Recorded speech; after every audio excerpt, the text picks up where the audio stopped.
That new intro is hot. Anyway, welcome to episode 8, Neon at Night. Tonight we're talking ground war, all ground vehicles.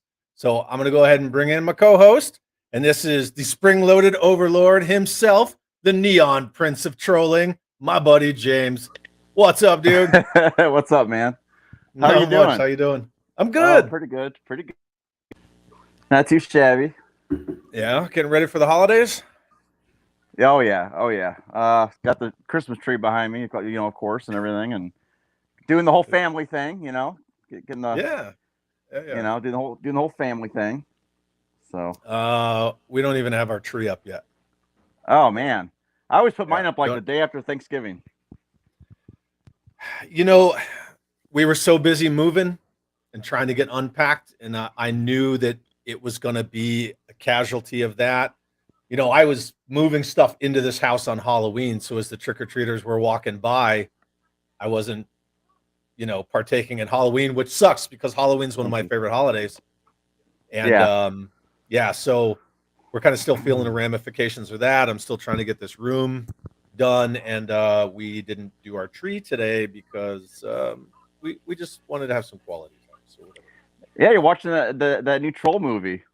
Yeah, we watched Troll. That was actually pretty cool, man. I actually want to watch that, man. So you should. It's good. So episode 9, you and I discussed episode 9 was going to fall on Christmas Day, and we agreed we're going to do it on New Year's Day instead. Yeah. That is correct. So episode 9, we won't reveal the title of episode 9 yet, but it will be New Year's Day. Yeah. Cool. All right. Anything else going on? Anything else new? Nope, not really. No? All right. Well, we got some people in the chat. Let's see what we got. We got Chris with us. What's going on, Chris? What's up, Chris? Patrick's in the house. Very Big cool. bacon. Yep. And Dan's here. I've been looking forward to this all weekend. Love this show. Awesome. Hey, Dan. Appreciate that. Very cool. And Jay Bartlett. What's up? Yo friggin' Joe. And as always, we got George Aiken from the UK, and he's saying, what's up, George? Very cool. Chris Yeager's in the house. Love that picture. Hey, Chris. Yeah, that's pretty awesome. He's got the Wayne Sneeden. And then the ma'am herself, my wife, is saying we are slacking on the Christmas department. We'll get there. It's cool. Whatever. It'll be out by Christmas all right. Day. Yeah. And then James is here saying, "What's up? What's up, James? What's up, James? Hello, James." Lawrence from A Punk with Toys is here. He says, "Get that damn tree up." And, we will, I promise. I'll get it done. And then Star Wars Micro Machines guy is here, and he says, "Hey guys, what's up?" Hey, what's up?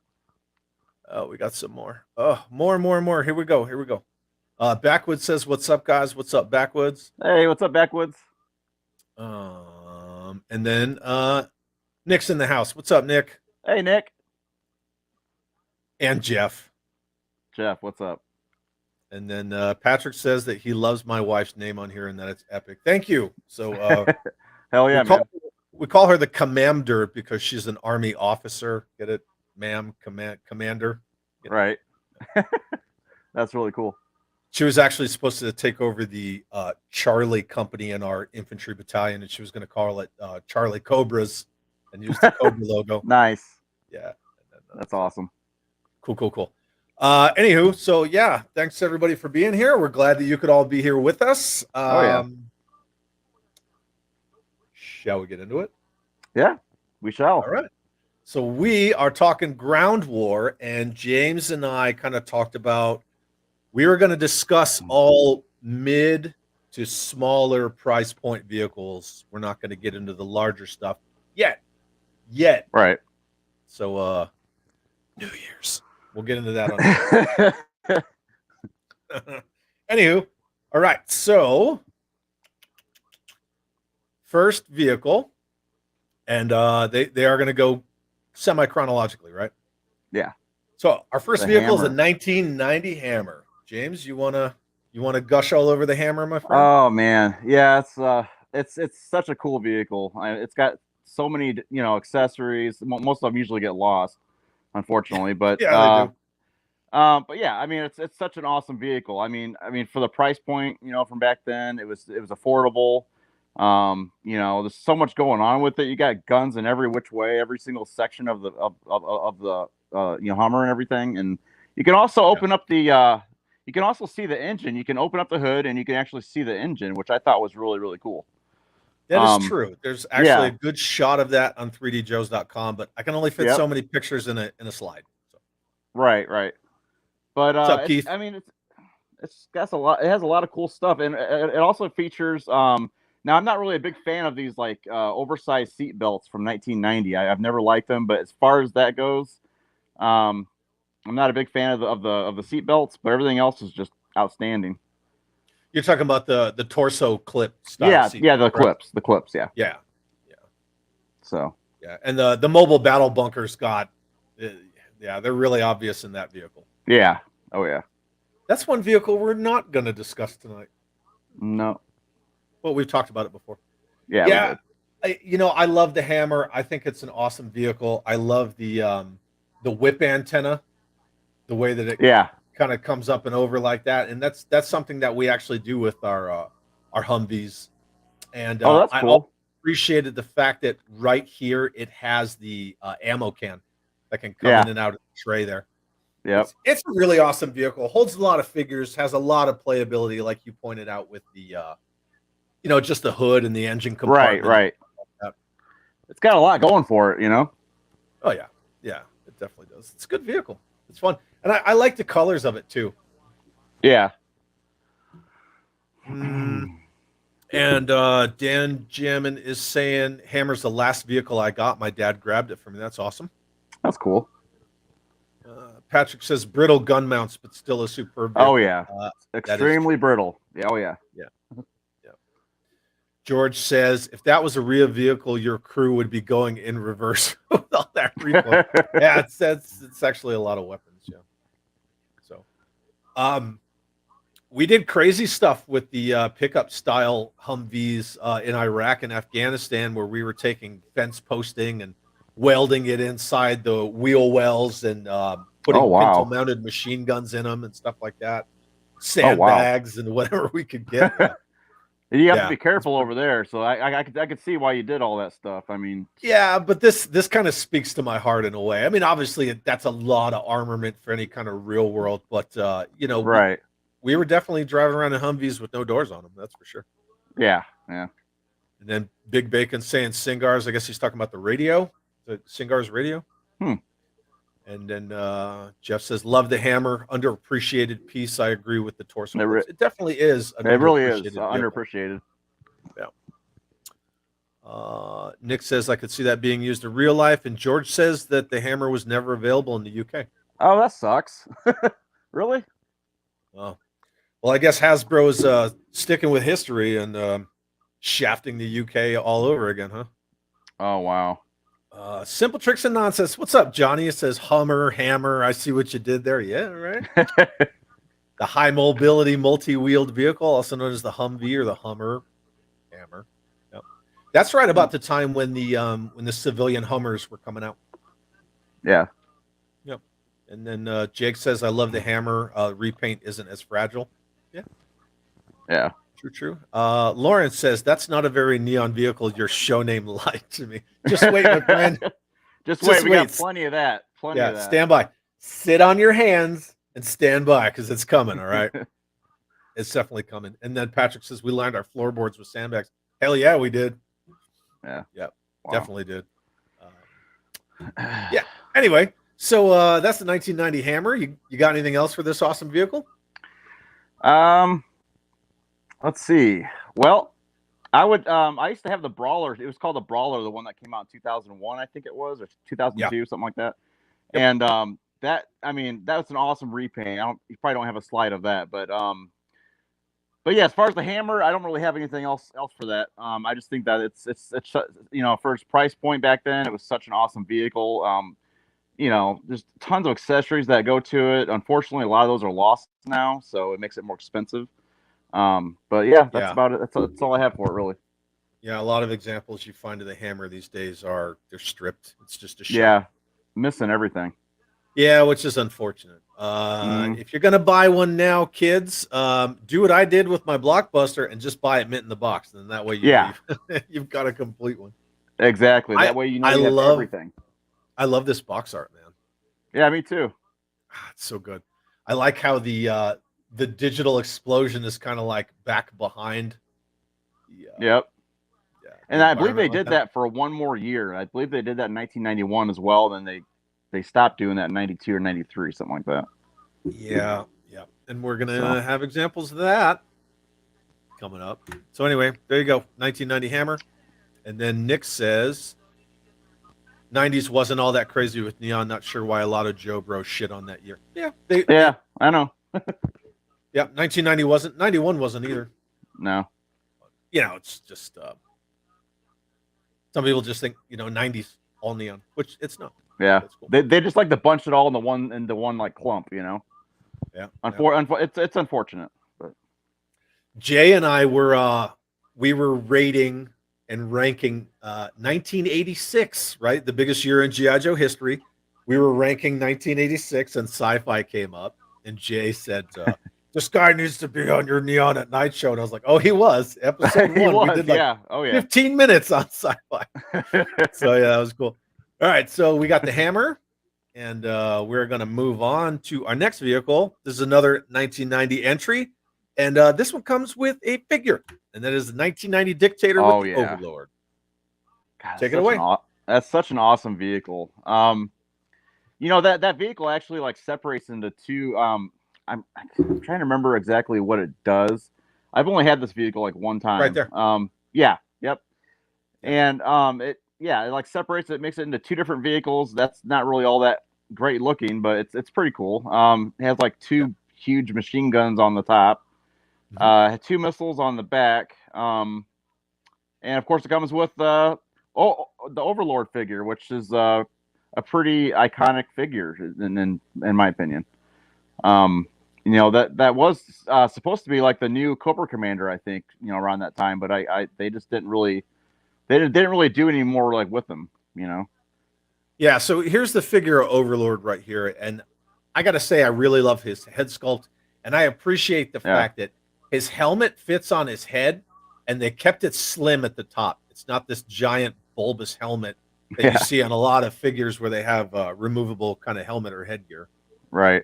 So Overlord was a high-ranking Crimson Guard, and he kind of rose up within the ranks of Cobra. And he was kind of doing the whole role of the usurper as far as trying to wrestle control of Cobra as an organization. Yeah, that's why I think he's so cool. Plus, I mean, just look at his claws. He's got like these claw accessories, which is really neat. Yeah, like he's gonna go out and do yard work. Yeah. He's gonna rake some leaves. Yeah, get out there and dig a hole for my bushes. And then I'm gonna back up for 1 second because Johnny was commenting on the Hammer before we moved on. He said they should have included a driver named Anvil. Right. Yeah. And then Jake said, I remember getting the Hammer with my little brother getting the Rage. There you go. Oh yeah, nice. Yeah. Anywho, so here's the Dictator. And there it is in its normal ground mode, and then it will rise up like this, and then his little rocket-powered aircraft will fly out of it. It's super cool looking when it looks like that, when it's actually like all set up like that. It kind of reminds me of a Transformer a little bit. It reminds me of one of those Star Wars mini rigs, the one that's kind of on rollers that stands up and kind of does the same gimmick. Yeah. A lot of these 90s vehicles, they really scream Star Wars mini rig to me. Yeah, but it's definitely a cool vehicle. It is. It really is. I like it more when it's all together though. When it's apart, I don't really like it that much. Yeah. And again, great box art. Right? Yeah, nothing wrong with that box art. Definitely. I really like the sculpt of Overlord. I think he's a good looking figure. He's red, he's gold. He kind of fits that era. I think just the figure alone is reason enough to buy one boxed. To get a mint figure like that. So yeah, the Blockbuster I got with the wind chill and his rifle in the bag. I left him in the bag and just put him in the driver's seat. Oh wow, So that's still awesome. he's still sealed in the bag. He's sitting in the driver's seat. I'm not going to open him. That's awesome, dude. I would actually open him. I would definitely open him up. But that's just me. He's cool where he is. He's cool. He's good. All right, cool, man. He's pretty good there. All right, you got anything else for the dictator with Overlord? Not really. Nope. Oh wait, one more thing. I do like the tracks, the treads on them. Yeah, on the front tracks. Yeah. Yeah, it's kind of a half-track model. Right. Yeah. Yeah, I think that looks really, really cool. Yeah. No, I definitely appreciate that. It's a unique vehicle. Yeah. It's kind of that wedge shape. It's pretty cool. Yeah. And I'm gonna pop over to the chat and see what we got. It kind of and there. Look, I have to say, we got a lot of people with us tonight, and the chat's going nuts, and we cannot thank you guys enough for hanging out with us. Yeah, definitely. Yeah, it's super cool. You guys kick ass. Yeah, you guys totally kick ass, people. And I think Chris is talking about the Dictator. I really dig this one. Had it as a kid. It was amazing. Yeah. Only thing I have left are the big machine gun. As long as you got firepower, I guess you're okay. Yep. Patrick says, never had this, so it's hard to judge just by images. Yeah, that's true. That's why I try to throw numerous images, because when you have vehicles that do, gimmicks like this and transform, it's kind of hard to really convey that in just still images. But, we do. Yeah. Shut up, Patrick. And then Jeff says, is it just me, or does Overlord look kind of like Chad? It does look like a little bit of a Chad. Yeah. Like a mini Chad, maybe, with one of those little monocles or whatever you call them. No, I don't think so. Yeah. He's got more hair than me, man. Well, yeah, I mean, if you just take his hair off, maybe, If I grew mine out, it'd probably look like that. But yes, thank you, Jeff. I really appreciate that. Fuck off my channel. Just kidding.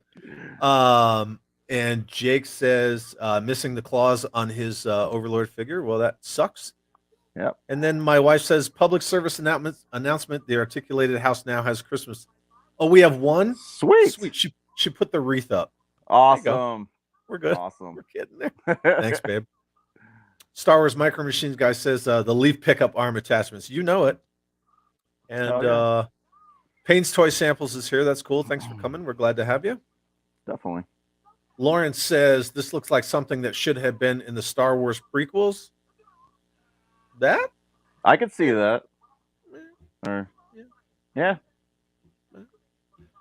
I'm just saying. Hang on one second. He left me.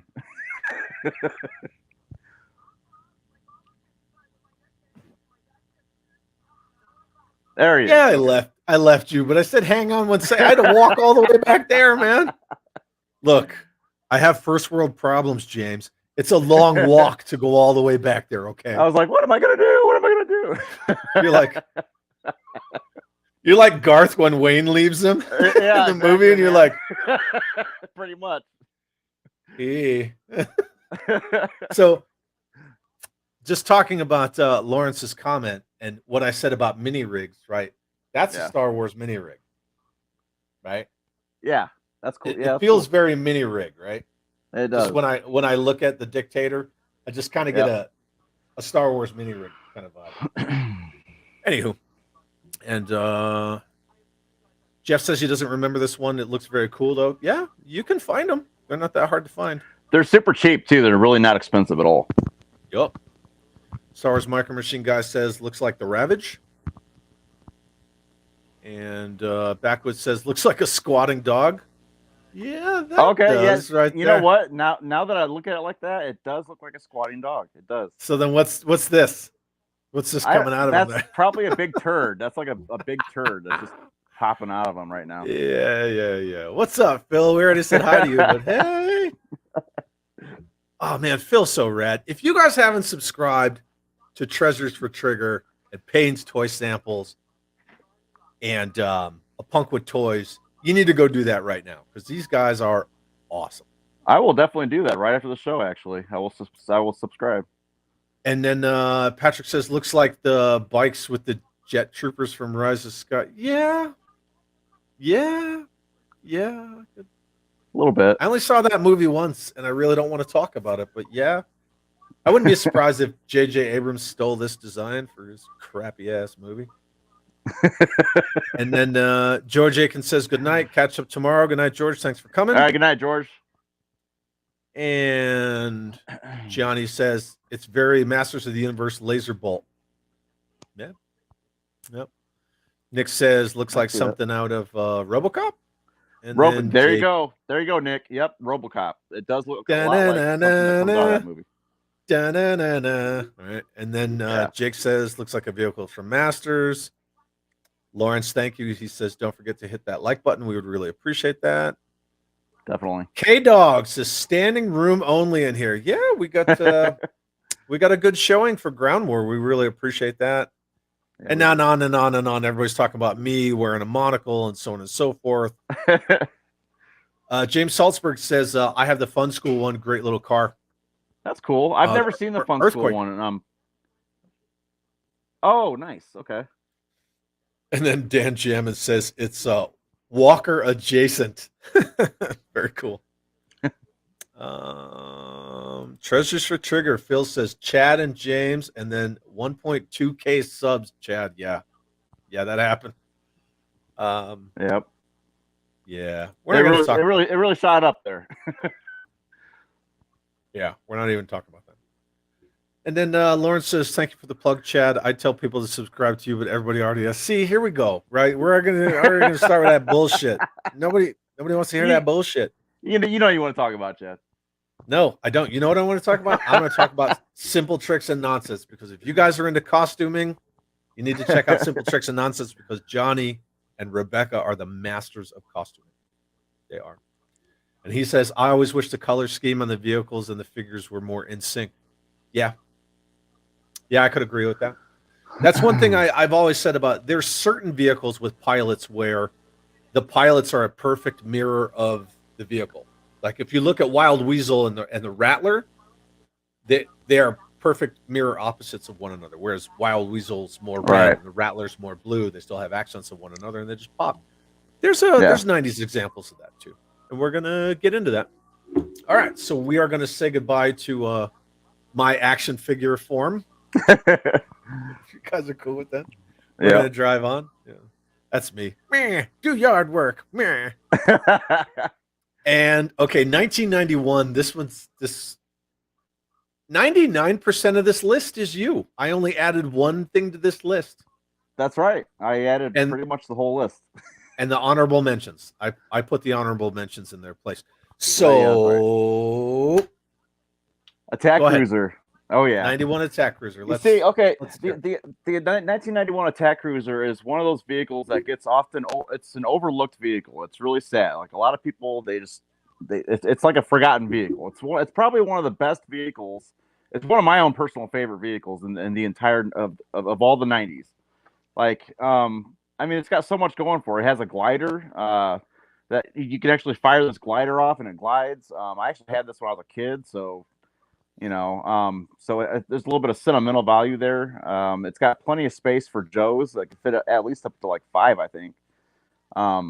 It's a nice little scout vehicle, And I do like the although in the 90s we had the paper stickers.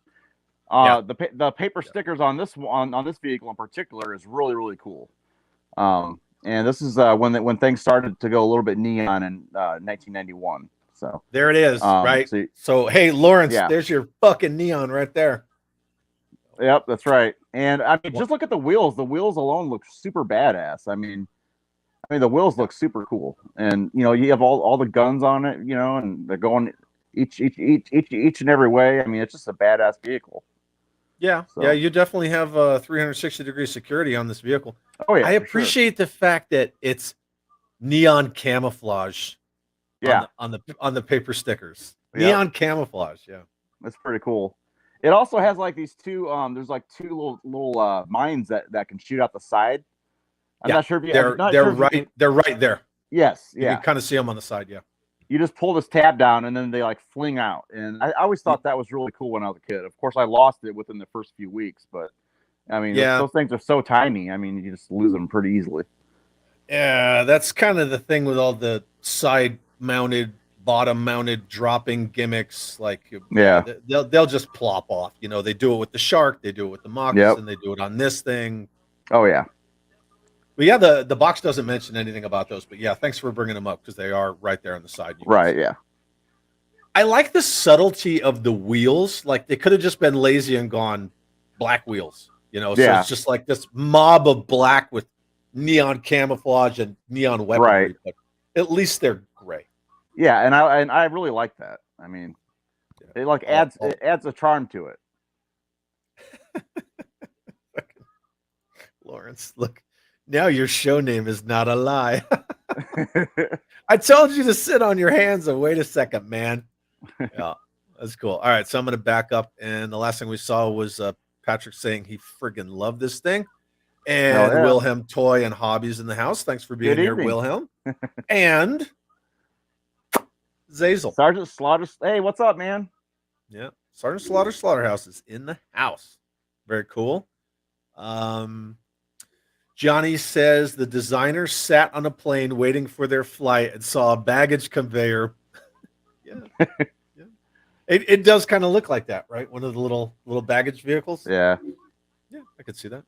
A much cooler one, but yeah. Yeah. And then our buddy KB Jodographs, Keith, who Keith, just like the RPV, but with S.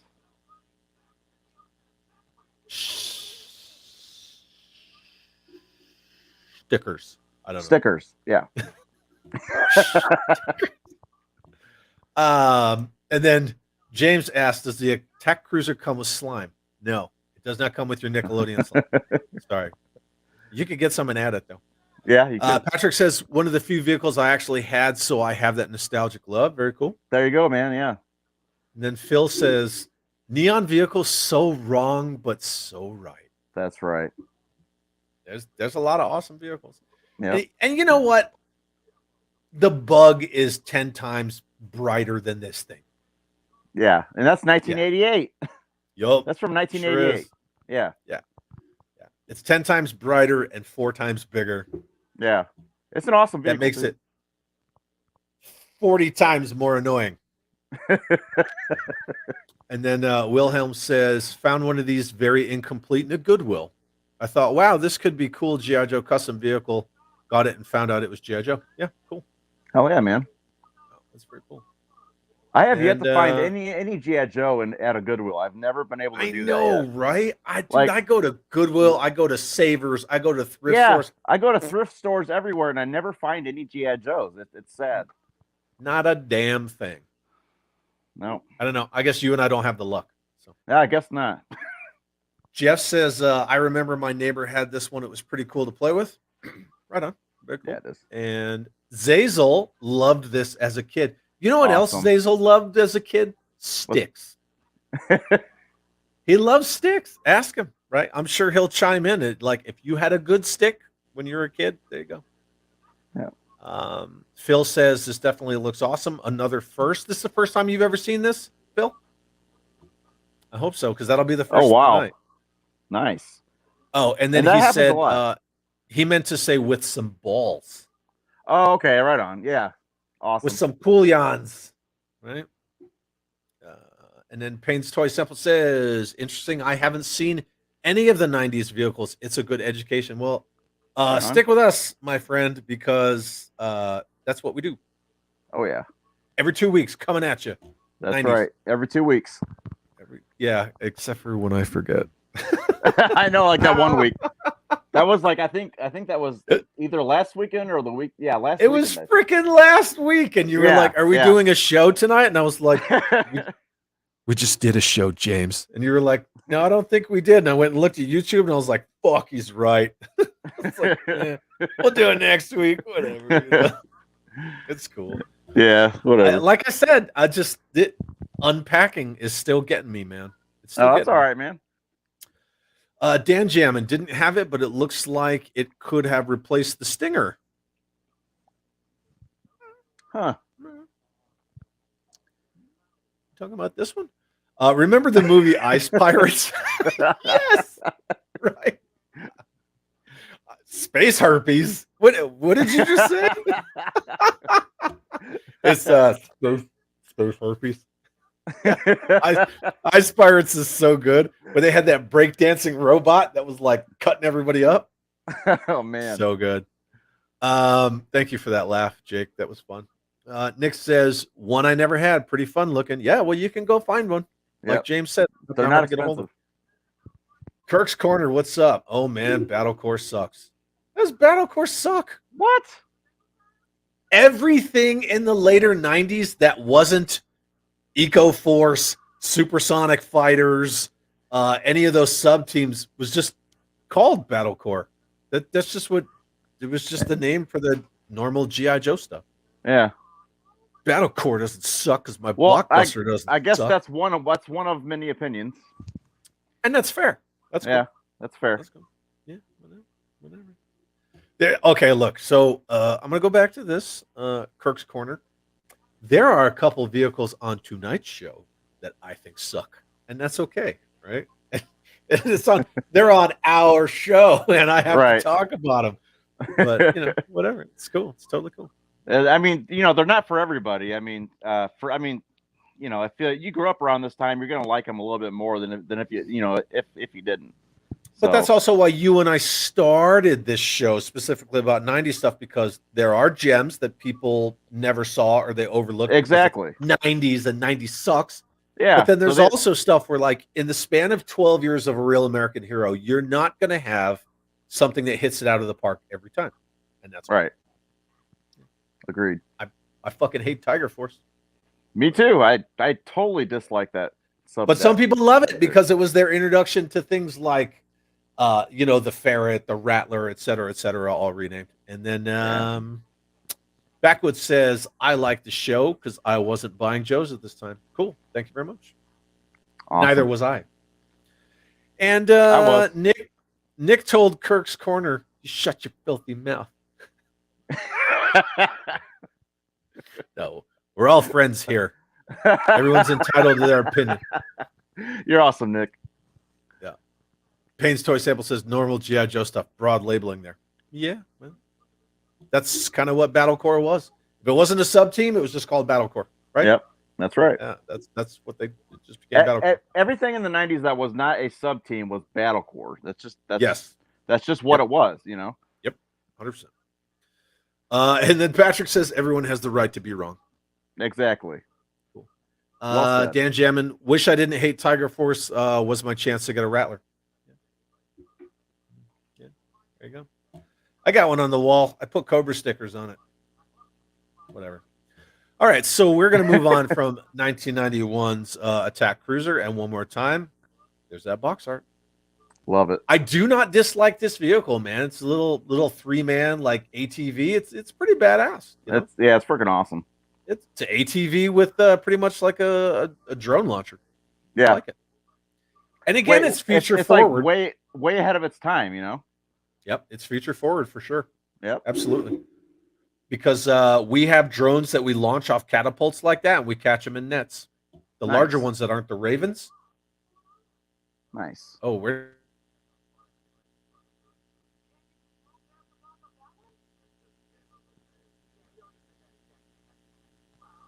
Did we lose Chad?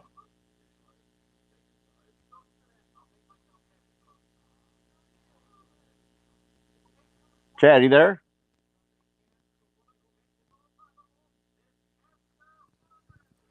I'm here. Hello. Okay. Hey. Hi. There you are. Okay. Man, that was weird. Yeah. I wonder if my internet just dropped and came back. That is so weird. Okay. Let me. I gotta say, I'm really glad that you're back though, because that would have been another Wayne's World moment for me. Well, here comes your third Wayne's World moment. So it's all you for 10 seconds. Oh, great. Hey, everybody.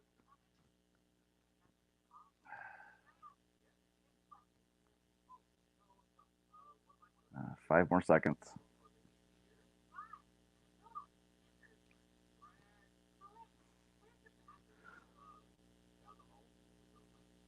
Awkward. There he You is. can do Okay. this. You can do this by yourself for 3 seconds.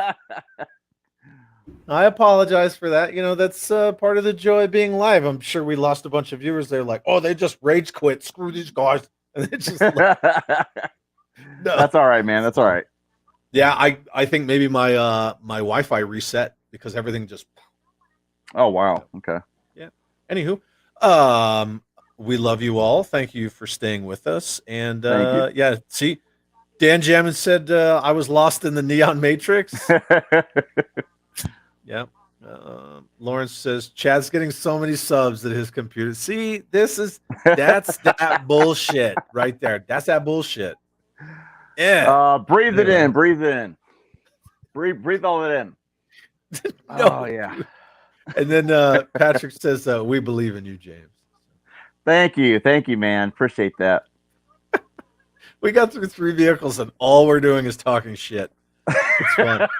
And then Payne says, "Just go." So, do you like stuff when Chad bails? All right, ready? We're gonna try it. Here we go.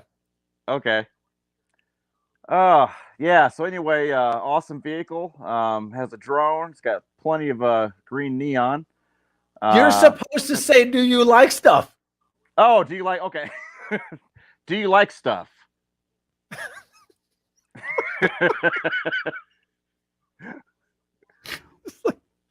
I like stuff. Do you like stuff? All right. Anyway, we're gonna move on. All right, here we go. We're actually moving on. This next one's cool. It's a cool vehicle. You turned me on to this vehicle, and now I freaking love it. And I've got some history to share about the 1991 Ice. Oh yeah, Ice Saber. That's one vehicle I've actually never had myself. And I've you turned me onto it. I don't even get that. Well, I mean, I had a friend that had that vehicle when I was a kid, but I got to play with his for a little bit. But I mean, I've never had like my own. But it's a super cool vehicle though, and one of these days I'd like to get one that's not broken because a lot of them are definitely broken now.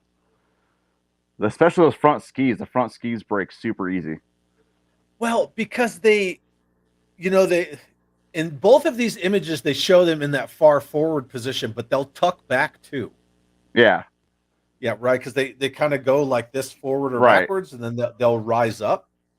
Yeah. But I mean, that's like those are like the first things that go easily because when you're a kid, you're gonna rush that thing into the ground, and like you're gonna like play battle with it, and those front skis are extremely like fragile, so they're just easily breakable. They're mostly lost on all these. But yeah, they are quite spindly. Yeah. So if you do get one of these complete, make sure you just set it on a shelf and leave it there. So yeah, that's where mine is. Right there. Oh, it's just on a shelf. It's right just not. It's not moving. But so, go ahead. Oh, okay. This is also the only vehicle that I know of in the G.I. Joe universe that ever came with like you could actually fire caps. Like you could actually like remember the cap guns and stuff from like the 80s and stuff. You could actually fire caps with this thing in the very back.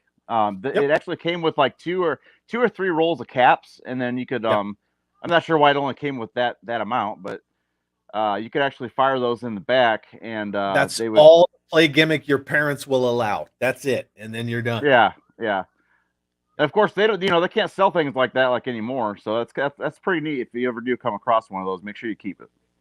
Yeah, that would be actually really cool. Yeah. So and it's got there's other things that are pretty cool with it too. So yeah, and actually, I'm going to get into a couple of those. So okay, the crew compartment seats 3 and it rotates 360 degrees, so you can actually spin the crew around inside of the cabin of this vehicle. Yeah, and then there it says it right, frontline Arctic assault carrier with rotating 3-man cockpit, which is really cool. Oh yeah. So if everyone pays attention to this little spinner knob on the top of this vehicle, but then you look at the vehicle here, see how it's a shorter round spinner knob. It almost looks like like a light from an old police car, like car 54, you know, where they Yeah. put the light on top of the car. Did you It just almost do looks that? like that. Yeah. So there's actually a couple of cool things about this particular vehicle. So when the box was produced, the box image was changed in mid-production from the prototype shot, which a lot of vehicles were they would use the prototype vehicle shot, and then they would just kind of produce what came out.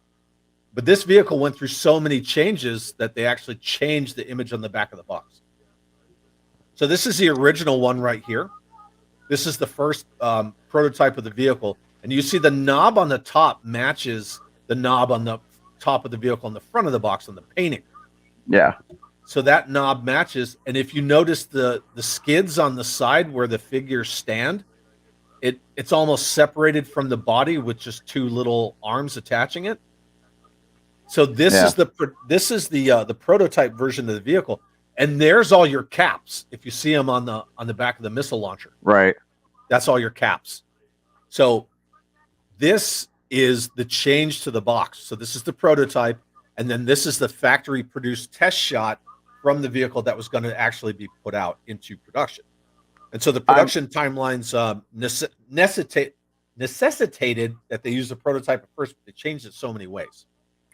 I gotta say, I'm really glad that they changed the bottom skids where you could fit more troopers on the sides. Yeah, I'm glad it's that also they not as changed flimsy. that because on the original, it's like really flimsy. It's only held on by like two different like skinny little parts, and on the factory version, it's all molded into the vehicle. So yeah, it gives it some more mold. Solidarity and strength. There's a couple other things too. So if you notice, the missile launcher mold is completely different, right? The running boards, like I already talked about, the running molds from the prototype to the production version are different. Yeah. The canopy top swivel knob, which I kind of already talked on that. The side gun mounts as well. The side gun mounts are different. Yeah. Right. This one's a little taller. That one's a little more level. The chin gun. Notice the chin gun. See, it's backwards. They flipped it. And then the cockpit side cowling right here. If you notice in the production version, this is a lot more open, so you can see your figures. But in the prototype version, there was barely any space to see your figures down inside of the vehicle. So they actually widened that more so you can see your figures.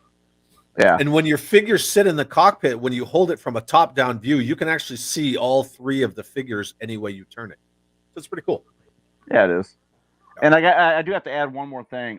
If you do get a hold of the original prototype box, make sure you hold on to that because that's a little bit more rare than the factory version.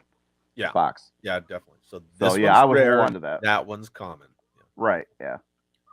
And I really like these colors. You know, obviously this is prototype colors, but it is, you know, Cobra red, Cobra blue with black and white. Yeah. And then it kind of went even this one right here in the production test shot still looks pretty red, but we know the vehicle is definitely that hyper color orange. Yeah. Still a rad vehicle, man. I love it. The missiles on the missile rack look a little bit different too, actually. The missiles from the prototype to the factory version. Yeah. The entire thing about the launcher is different. Yeah. All of it. It's pretty sweet. Cool. You're sweet, dude. You're sweet. You're sweeter. Pretty sweet. Did I just say that? Yeah, you did. James says I quit stuff long ago. Okay, cool. And man. then Dan Jammin, do you have to compare it to the Ice Wolf? No, you don't. You don't have to, but shit. No. And if I had to choose one, sorry. If I had to choose one, honestly, I would probably pick the Cobra Wolf, even though that's not a '90s vehicle. But I would definitely, yeah. Jake says that cat firing action smelled like ass. Right. Did it really? I see. I've actually never got to ever fire those parts. I mean, I'm not even sure what they smell like. I'm guessing like regular cap guns, you know. Yeah, I mean, whatever. And then Jeff says, never had it, but as a Canuck, I love ice and snow vehicles. A friend had one and lost one of the skis in a snowdrift. Oh, that sucks. Oh man. Yeah, I bet Canadians really like the Arctic vehicles. I bet you Oh they yeah. fit right in their environment. Payne says, me likey, but would have to do something about the orange though. That's cool. Go for it. James says, caps and a hammer. That's all I needed when I was a kid. Oh yeah, man. And then he says, and the stick too. And then Lawrence says, caps. So this is the Thunder Punch He-Man of G.I. Joe. Yeah, it is. That's exactly what it is. If Thunder Punch He-Man was a kick-ass Cobra Arctic vehicle, right? Which it's not. And then Wilhelm, caps, just thinking about them, and I can recall that smell. Okay, now everybody's talking about the smell of caps. I'm not going to read all this crap. And then Wilhelm says, very interesting. I guess he's talking about the prototype and the production versions of the box. That's what we're here for, kids. We're here to, spread the love and share the information. This is all thanks to Carson at 3D Joe's, by the way. So make sure you give that guy a check. Check him out. Yeah, for sure. My brother had a battery-powered Uzi. Okay, we're all off the rails here.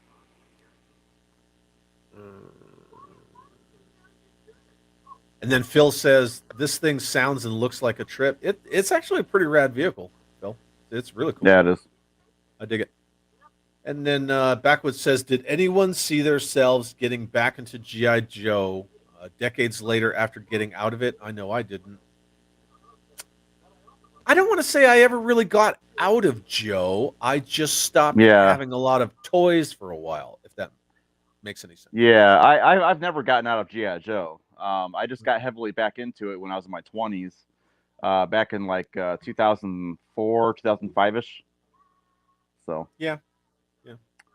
But for about 10 years there, I didn't really do anything with my collection. But I just started collecting again when I was about 24. Yeah. So I'm 40 now, so that tells you that's about a good 16 years. you got a couple pieces added to your collection the other day, didn't you? I did. Thank you very much, Santa Claus. That's what I'm here for, dude. I appreciate it, man. I mean, it was pretty sweet. Oh yeah, it's very cool. Just send me a list of what you want, right, and I'll pick and choose. But that's awesome. But that's what my wife did. That's what my kiddo did. That's what I did. We made a list of a couple of things and like. Oh, that's cool. Get a couple of them, right? Because then you're still surprised and you're never let down. Yeah, exactly. And I was very surprised and very, very happy. You still got one more coming.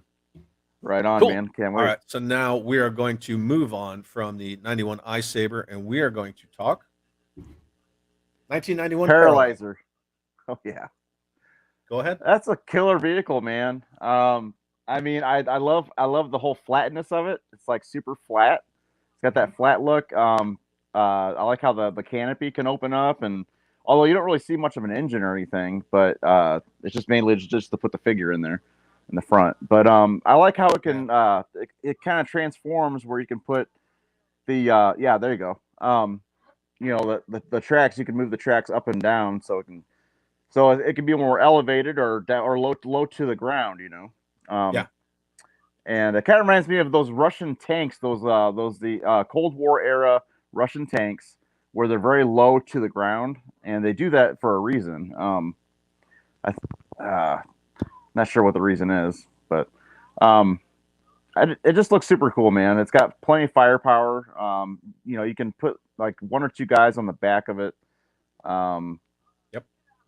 Yeah, it's just a neat looking vehicle. I'm not too keen on the color, but it's pretty cool. So, right, I've got this vehicle. I don't dislike this vehicle. I also have the Street Fighter version of this vehicle, which is OD green. Yeah, that one's pretty cool. That kind of lime yellow. Yeah, I like that. That looks awesome. Yeah. I like them both.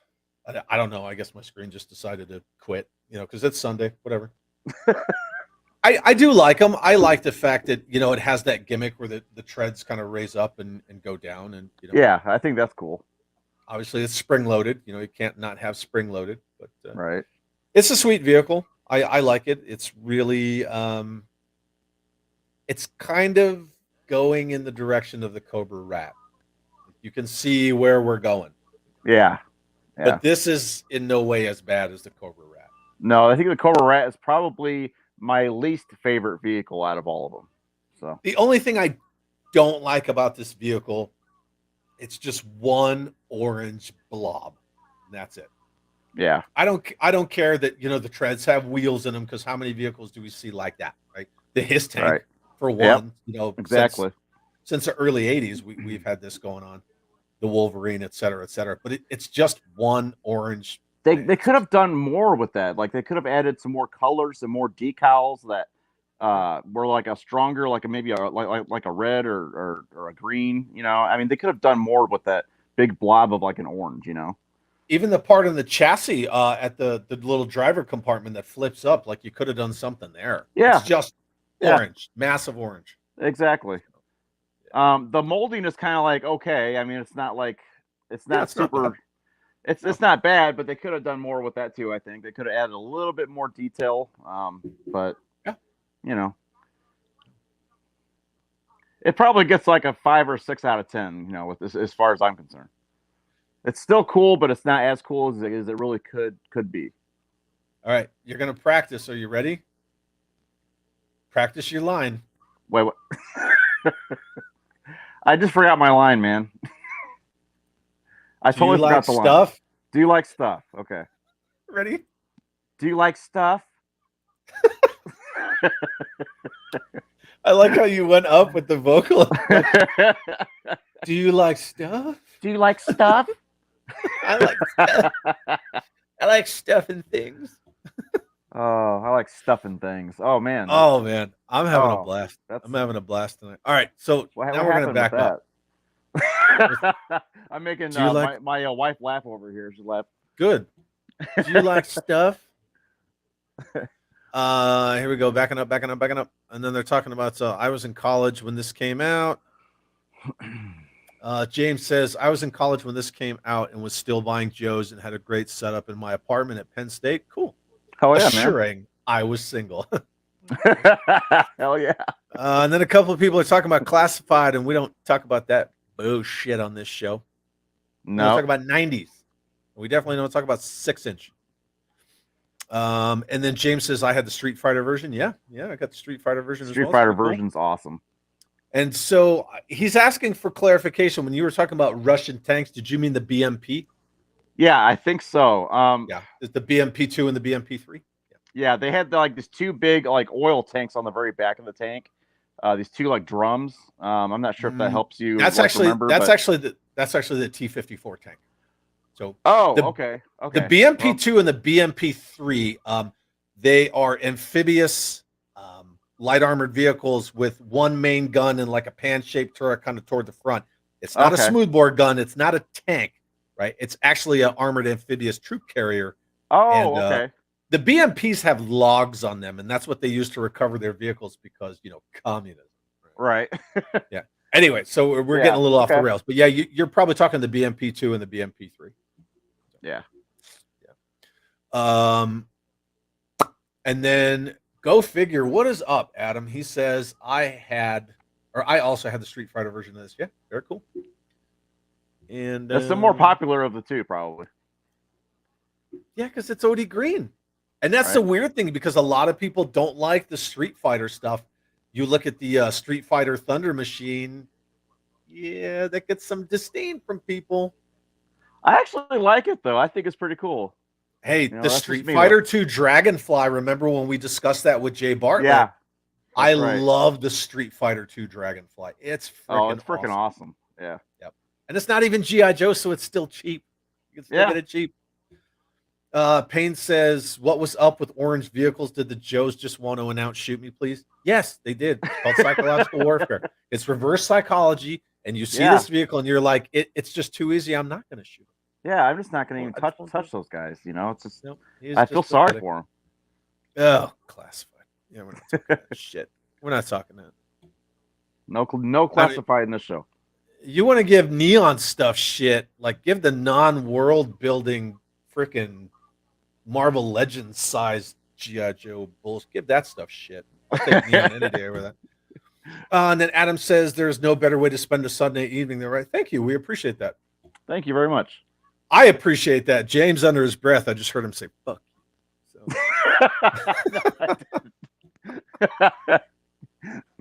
He said, get the fuck out of here, Adam. And then Phil says, I think this is the only 90s vehicle I got. Well, that's cool, brother. You're in good company. I got it too. Yeah. Jeff says, love the tracks on it, but that orange is pretty bright. Yes, it is. Yes. It's very bright. Anyway, Adam, we're glad you're here, my friend. And then Zazel says Street Fighter version is better. Agreed. Yeah, definitely agree. But not the Street Fighter version of the Thunder Machine. No. I think the original Thunder Machine is way better than the Street Fighter version. But no one escapes the Thunder Machine. I think it's still cool that the 1990s got a version of the Thunder Machine, though, because that was a really cool looking vehicle, you know. The 90s were supposed to get a third version of the Whale that never happened in 95. See, yeah, they really should have done that. I mean, that would have been so awesome. I mean, the So Whale's one of my favorite. Like, I know it's 80s, but it is one of the coolest like vehicles, honestly. Yeah, and then Jake says it's a good AAA vehicle for Cobra that needed more camouflage. Sure, but yeah, Cobra didn't give a hell. Look at him. I don't care. There's a lot of people that customize this vehicle because a lot of people like us, they don't like that bright orange, you know. They like to paint it something different. And I've seen some people, you know, where you were talking about Russian this, and you know, we started talking about BMPs versus you know, BTRs and T-54 tanks. T-54. I've seen a lot of people take this and customize it, especially the Street Fighter version, into a October Guard vehicle. Oh, that's cool. Which works well. That would be really cool. I took my Street Fighter one and I made that Action Force Z Force. Oh, that's awesome. Okay, I think we're gonna. You're gonna have to send me a picture of that. That's pretty sweet. I would love to do that. And then hold on. So Photo Viper says Paralyzer is cool, but the treads in the body are super hollow. That is correct. Yep, that's why we're talking about this is kind of the road that gets you to the Cobra Rat. Yep. And then says Street Fighter Snowcat is my Techno Viper's favorite ride. Nice. Lauren says, Chad, I'm patting myself on the back because I haven't brought up Classified once here. No, you haven't, good sir. Other people have, though. And I'm going to keep slapping it we down. Appreciate that. Thank you. Yeah, we do. We do. You know, I pride myself with the fact that I do not talk about that line anymore. Period. At all. I just don't. I won't do it. I'm so proud of you, Chad. I'm so proud of you. Thank you. Thank you, my friend. You're welcome. I can't stand Classified. I'm going to mute myself. Ready? I'm going to mute myself. There you go. Can you read lips? I'm going to watch that back later, and I'm just going to be laughing in the shower and be like, oh, that was funny. Okay. And then Star Wars Micro Machines guy says, wow, never heard of the Paralyzer. This live stream series to me is like, let's make an eBay shopping list. Right? Thank you. We appreciate that. I'm telling you, like, I feel that pain. I do the same shit. Yeah. Hey guys, I'm late, but that is a cool looking vehicle. Well, Vickman, we're glad you're here. We'd rather have you late than not here. So thank you. We cannot talk about the 6-inch line. It's classified. I love Adam's his dad jokes. Adam has great dad jokes. And then Phil's over here laughing like a freaking idiot. I hope he's laughing at Adam's joke because that was a good joke. Anywho, thanks for all the comments. Now we're going to move on to the next one, which, James, another vehicle that you turned me on to, my friend, and that is 1992 Patriot. Yeah, man, that's a cool vehicle. That's one of my favorite 90s vehicles, to be honest with you. And you know, I'm one of those rare guys that actually does like the neon color on it. Plus, those are neon is like you know, the colors I could actually see more of. So because I have some kind of a just say color. Just say it. I'm colorblind, but you are. But as far as like neon colors, I can see those more than other colors. Primary colors. Yeah. Yeah. So anyway, yeah, the Patriot's pretty awesome. It comes with this huge freaking cannon on the side of it, you know, that you can pivot up and down. It's, you know, it fires missiles. I mean, it has a really cool canopy that's all enclosed, which I think is pretty neat. And it opens up from the back, and it's just it has a lot going for it, man. You could put some troopers like on the side of it, like in the back. It has the American flag on it, which is also a plus. I do like the American flag on my vehicle. Yeah, man, I do like the front bumper too, and I like the tracks on it, which you have to be really careful of. Those break pretty easily. So I was waiting for you to say it while I was gone. Yeah. So just be really careful with the tracks. But anyway, I like the decals on these, and I like the colors. I like that it can hold at least 3 to 4 Joes, and probably the biggest selling point for me was the big ass cannon that's on the side of it. Yeah, the mortar launcher is actually really awesome. So Yeah. I went and got mine down. Right? That's awesome. So yeah, this is what we were talking about with the you got to watch the treads on the side. So everybody who's watching, check this out. Yeah, look at it go. I know, man. They'll just spin unless you lay it on the ground, right? They'll keep spinning. And sometimes, different vehicles, the tracks are skinny side down and the tracks are large side down. And when I pick it up and move it, I'll be like, oh shit, I don't remember how these tracks go. I have to figure it out because they'll all just turn over like the Raider. Yeah. And I'm like, is that no? Okay. Yeah. I love the vehicle, the front, that grill thing. It loves to like flap down and it gets, this thing will flop. Yeah. It will flop around, but it's definitely a rad vehicle. It's got that molded driver compartment like you were talking about. Yep. It's got the cool launcher in the back. Mine only has one of the mortars. I don't have all of them. So that kind of sucks. But okay. I would rather have a nice example of this vehicle with one mortar versus 3 than no example of this vehicle. Right, exactly. So, yeah. And it's cool. It's that desert sand, which is that version of tan that's called. It's called desert sand. And the green pops really well on it. I like it. I've always liked this vehicle since you first turned me onto it. It seems like I've turned you on to a lot of 90s vehicles.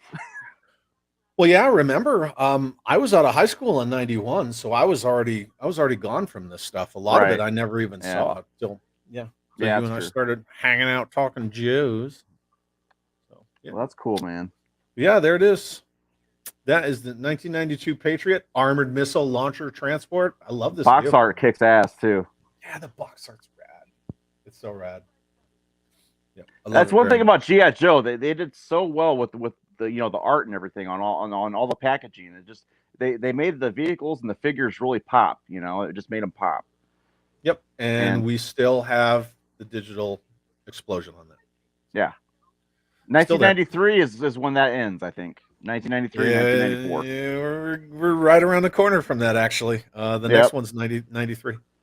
And I'm going to back up a little, and then Photo Viper says, "Thank goodness you don't talk classified." Vickman says, "I just bought an Earthquake, and it is neon awesome." Awesome. Neonsome. We're going to have to come up with a good term for that. And then, I like that though. Yeah. So they're all laughing at Adam's dad joke, which was good. James says, "Yep, it's my favorite." Photo Viper says, "Too many other shows won't shut up." I guess we're talking classified. Yeah, they won't. But that's where but new hotness, right? Everybody wants to talk about. Oh, look, I got fucking 6-inch Dusty, and I'm like, I don't care. Yeah, I have a Terror Drone. I could care less. Yeah.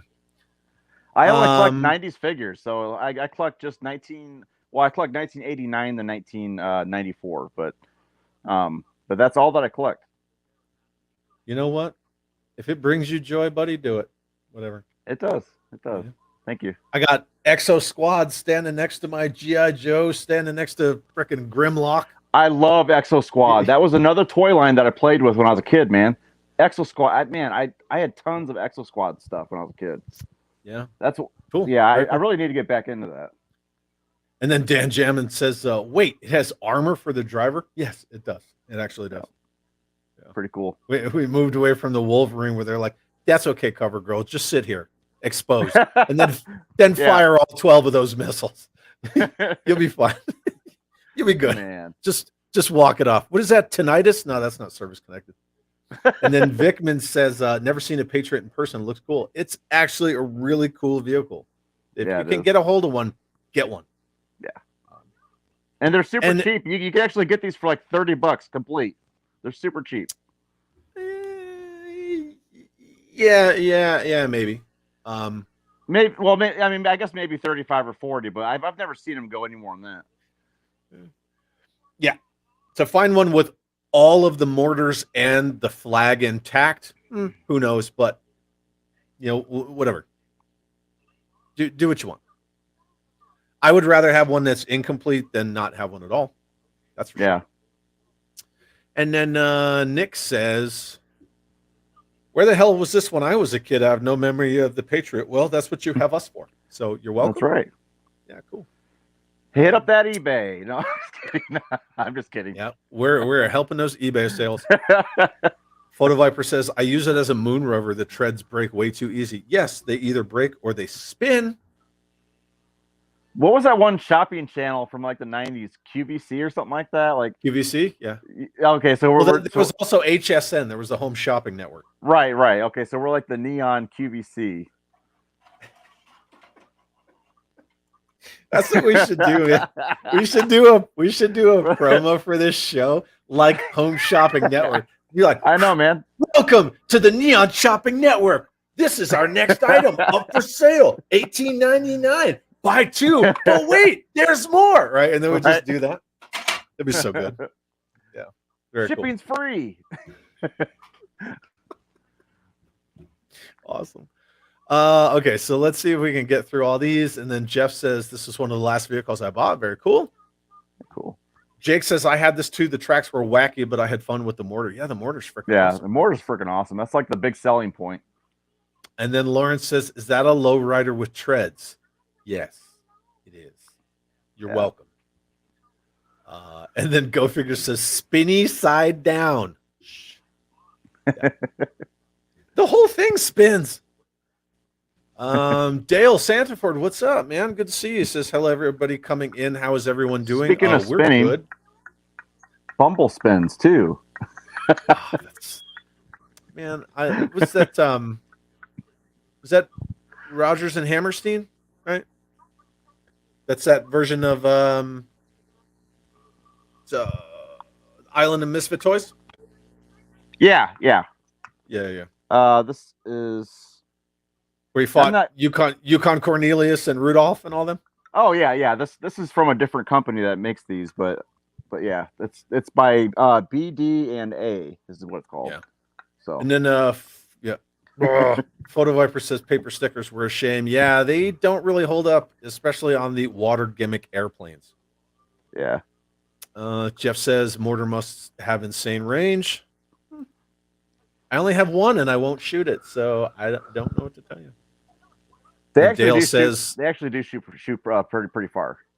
Yeah, it's actually a decent weapon. A friend of mine had this vehicle growing up. Go to his house and you played with it with his house at Joe's. With his Joe's. And then Christopher's late. Man, can't be late.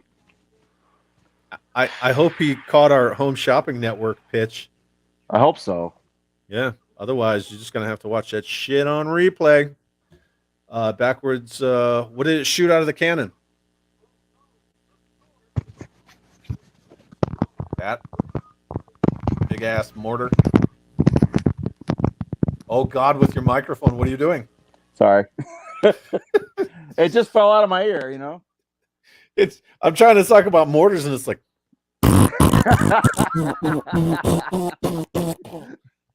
anyway, yeah. So yeah, this is what it shot backwoods. It's a mortar.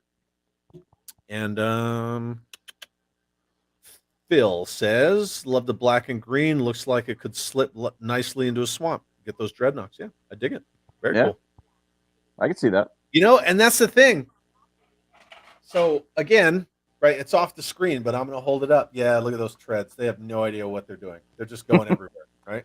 Yeah. This thing, right? Oh, the 90s were so neon and everything was so neon in the 90s. The swamp skier is all this green color, is it not? Yeah. Yeah. So at least this thing has some desert sand on it, but yeah, whatever.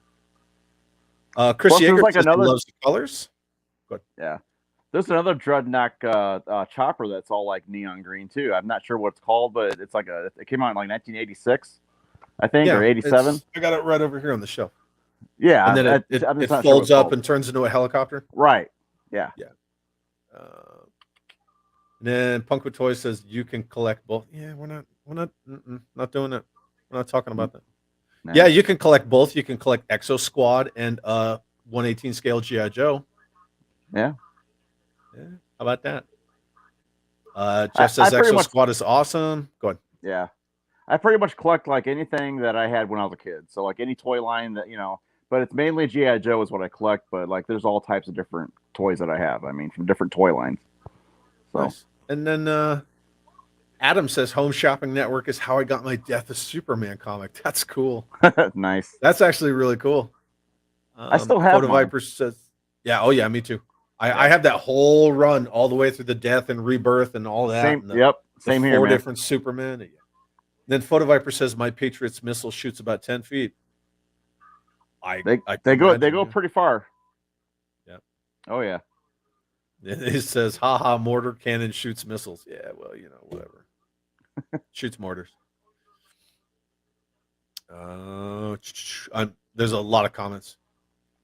Oh, and then Lauren says, Christopher, if you're late, you better take a test. 18 years of child support. Oh, man. Ooh, I get it. I guess Patrick dipped out. Maybe he was rewatching that Walking Dead episode. Remember when he fucking bailed on us for The Walking Dead and he was gone like 4 minutes? And he made like a thing out of it? Oh, yeah. Anyway. So anyway, Patrick loves the Patriot, which is cool. We're glad to hear that. Yeah. Then Dale says, I went to my best friend's place, played with the GI Joes and vehicles I didn't have. Oh, yeah. Yeah, 100%. Isn't that the way to do it, though? You take the toys that you have, and they take the toys that they have, and when you combine, you have like this massive collection to play with. Yep. I just bring a big box of my Joes over to my friend's house, and which live pretty much across the street, and we just have big battles, and I have to say, I know we were just reading a comment that was explaining a previous comment, but this is why I believe that toys need to not just be figures, but vehicles and play sets and world building, because when kids play like that, it builds that creativity, problem solving, social skills, all that stuff. Just walking in with like, oh, look, I brought my 6-inch figure to play with your 6-inch figure. No, it's a personal opinion, right? We all got them, but here, I got Bumble. It builds those. Oh, you've got that. Well, cool. Do you like stuff? Let me hear it. Do it. Do you like stuff?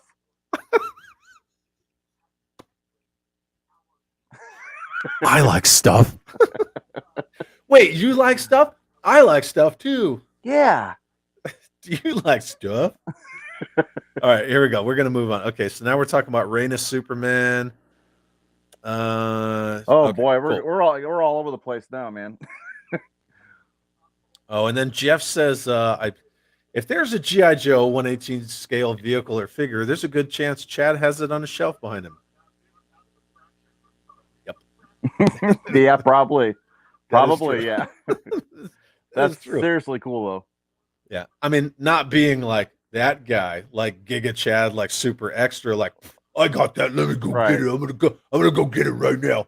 It's not like that. I just got it because we were talking about it, and I wanted to show that the treads just spin like crazy. Yeah. I mean, a lot of times during our shows, I actually grab some of my figures. Even though we're not going to show about that today, but I always Yeah, grab you're a lot of my absolutely right. figures and just show them off. I don't give a shit, James. Look, we're not even talking about mask. What's that? Oh, I got Brad Turner. Oh, What you want to see my got Brad mask. Turner? I got Brad Turner. Mask is in the house. Mask is in the house. So and then Lawrence says, Dale, that's what people do with you have the flag. Everyone wants to come over and play with. Yeah. Yeah. Everybody wants to play with and around your flag. And then Patrick said, James, that was a little creepy. You like stuff? I'm not doing that again, man. No, it's so good. Do it again later. All right, cool. So now we're going to move on. We're getting into this.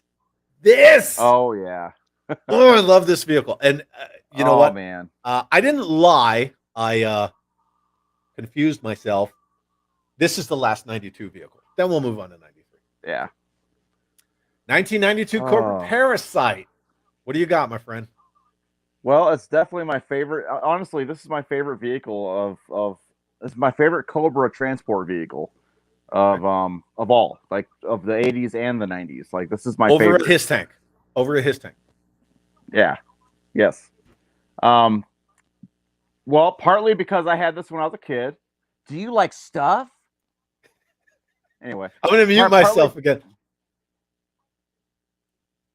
Anyway, go ahead. Anyway, I had this toy when I was a kid, so of course that's a big part of it. But I just think it's awesome. I like the catapult that's on there. I like the front guns. I like how you could fit like 6. I would always put like the royalty of Cobra inside of it, like they were being protected by like flak vipers on the outside of it. And then I would always have like either Cesspool or like Ninja Force Zartan being the the driver in the front. And I mean the wheels, look at the wheels, they're just super cool. You could also fit like guys on the side of it. You could fit 2 or 3 other guys on the back of it. I mean it's just a really cool vehicle. There's a lot going for it. I mean it comes with like 3 big catapult mine type thing or bombs. And it's just super cool, man. It's one of my favorite vehicles. 10 out of 10. It is a 10 out of 10. I have to say, this is another one of those vehicles that I was aware of it, but I didn't really appreciate the toyetic potential, the playability, the mold, all of it until I was an adult collector. And a couple years ago, I got an incomplete one that was missing the launcher. It had 2 of the mines. It says bombs, but they're freaking mines, right? When they land, they land flat like a mine. Right. I had 2 of the mines, but I didn't have the catapult. Other than that, it was complete. And then I actually, in our 90s group, I got a complete. That's right. I actually remember when you got that. Yep. So now I got 2, and I love it. The incomplete one, I'm going to actually make it. I was thinking Iron Grenadiers. I was thinking about making it into Iron Grenadiers. I've actually like I did that other custom too. of that. Yeah, I saw a custom of that, and it looked pretty awesome. I mean, it makes sense. I mean, look who's manning the freaking turret in the front right now. Yeah. I mean, it's not Goldhead, but still, it's Destro. So it's subliminal messaging. Right? Yeah. Dude, I love everything about this vehicle. It is gigantic. It's roomy inside. Yep. It's completely toyetic. It's just freaking awesome. You could do a million things with this too, man. You could just get a shell of this as long as it had the 4 wheels, and you could make a badass custom. I mean, a you lot could of give it people tracks. You could give it tracks too. Like this thing is sick. I love it. I love this vehicle, man. It just there you go. 1992 Cobra Parasite holds awesome. 17 figures. Yep. Outside and in. I love it. And the one that I have on my shelf, I can't really grab it right now because it's actually full of figures that's on top of it. But it's actually, I think I have about at least 15 figures that's inside and outside of it. So it's definitely my favorite vehicle. I had it when I was a kid. So it's just, it's probably my top 5 of all of my vehicles. Well, I'm going to have to go for a stroll. So I'm going to go for a stroll. You got stuff? Crickets. Oh man. You know, the weird thing Okay. is under my lighting, so like I have that track lighting that kind of lights up my shelves. A lot of my vehicles, so the the neon actually glows under that blue purple light that I have going. Almost glows like black light. But if anyone's never seen this vehicle, the 1992 Parasite, this is the size of it. It's pretty large. Yeah. It's a pretty big vehicle, and then yeah, it is completely roomy inside. Oh yeah, you could fit at least 6 guys in there. Yeah, and this is actually my complete example of it. So yeah, I love it, and it'll hold one of those modern retro Walmart exclusive figures because that's one right there. And a lot of vehicles won't hold the modern 4-inch figures. So either way, you got options. And let's see what we got for comments on the 1992 Parasite. Sorry, I'm backing up. And Patrick says, I never had this, but always thought it was a badass looking vehicle. It is a great vehicle. Yeah. Very cool. And then Jake says, flank the Parasite with a pair of paralyzers and I'll give you a ground war. Yeah. Hell yeah. Say that 3 times fast. Flank the Parasite with a pair of paralyzers. Tongue tied. Blah, blah, blah, blah, blah. Do you like stuff? I like stuff. My absolute favorite. I actually said that again when you were gone. No, I heard it because I have my AirPods in. I can still hear you. Yeah. My absolute favorite 90s vehicle, I painted mine purple to transport my techno crew. See, there you go. That's awesome. That's really cool. I'm surprised Adam's not chiming in like, yeah, I made a custom of this that does this, that, and the other thing, and it has a TV projector in the back, and dude, Adam makes some crazy stuff. Very cool. Oh yeah. Adam's quite talented. Jeff Reed says, I never saw this one. Looks like a great vehicle. There you go, James. There's another one tonight. Those tires are designed for any terrain for sure. Yeah, they are. Oh yeah, they're good sized tires. They're easily about half the size of the vehicle. Oh yeah. And Lawrence, Jeff, believe me, I know moving the flag from my room to the basement was a whole day job. Oh, dude, Lawrence, you and I should do a stream sometime, and we should talk about USS Flag nightmare stories. Yeah, I bet you. There you go. A whole stream about that. You could do a whole show with just that. Yeah, just talking about your flag. And then Backwoods, if they made that today, it would have wheel carts. Yeah, probably. Yeah, it probably would. No, if they made it today, it would be a HasLab exclusive, and it would cost $500 and blah blah blah blah blah blah blah blah. And then Dale says, "Look over Parasite. Looks like a good vehicle. We could put all your Cobra in." I did the same thing with the Hiss Mark II. Yeah, the Hiss 2 is actually very roomy vehicle. Yeah, that's a cool vehicle too, actually. Yeah, Lawrence says, love the big off-road looking tires. Yeah, absolutely. And then Vickman says, that's the right vehicle for the Incinerators figure. There you go. Yep.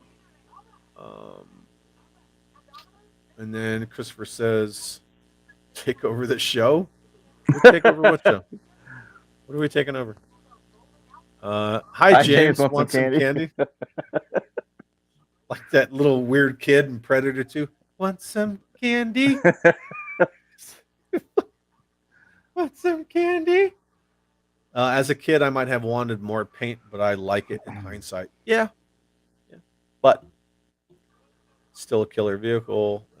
Photo Viper says almost as large as the Earthquake. Almost, yeah.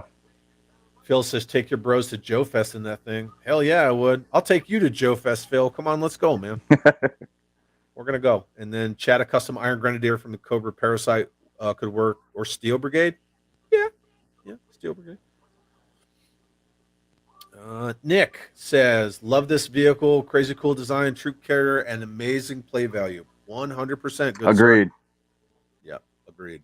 You are correct. Dale says, I don't know why, but the Cobra Parasite reminds me of the Mega Marines vehicle. Are you talking about the Monster Blaster APC? Because that's funny. We're going to be talking about that in a minute. Right? Right. Oh yeah. Well, in a couple minutes, but yeah. Oh, shit, man. The way we're going, it's going to be like 40 minutes. I know, man. We are dragging ass today. But you know what it is? It's the comments. The comments are just going nuts. And I don't want to ignore people's comments because that is not cool. Battlecore Vipers are manning my parasite. Cool. Very cool. All right. Anyway, so Cobra Parasite, awesome freaking vehicle. I love it. I love it. I love it. I love it. If you don't have one, go buy one. Mm-hmm. And moving QVC. on. QVC.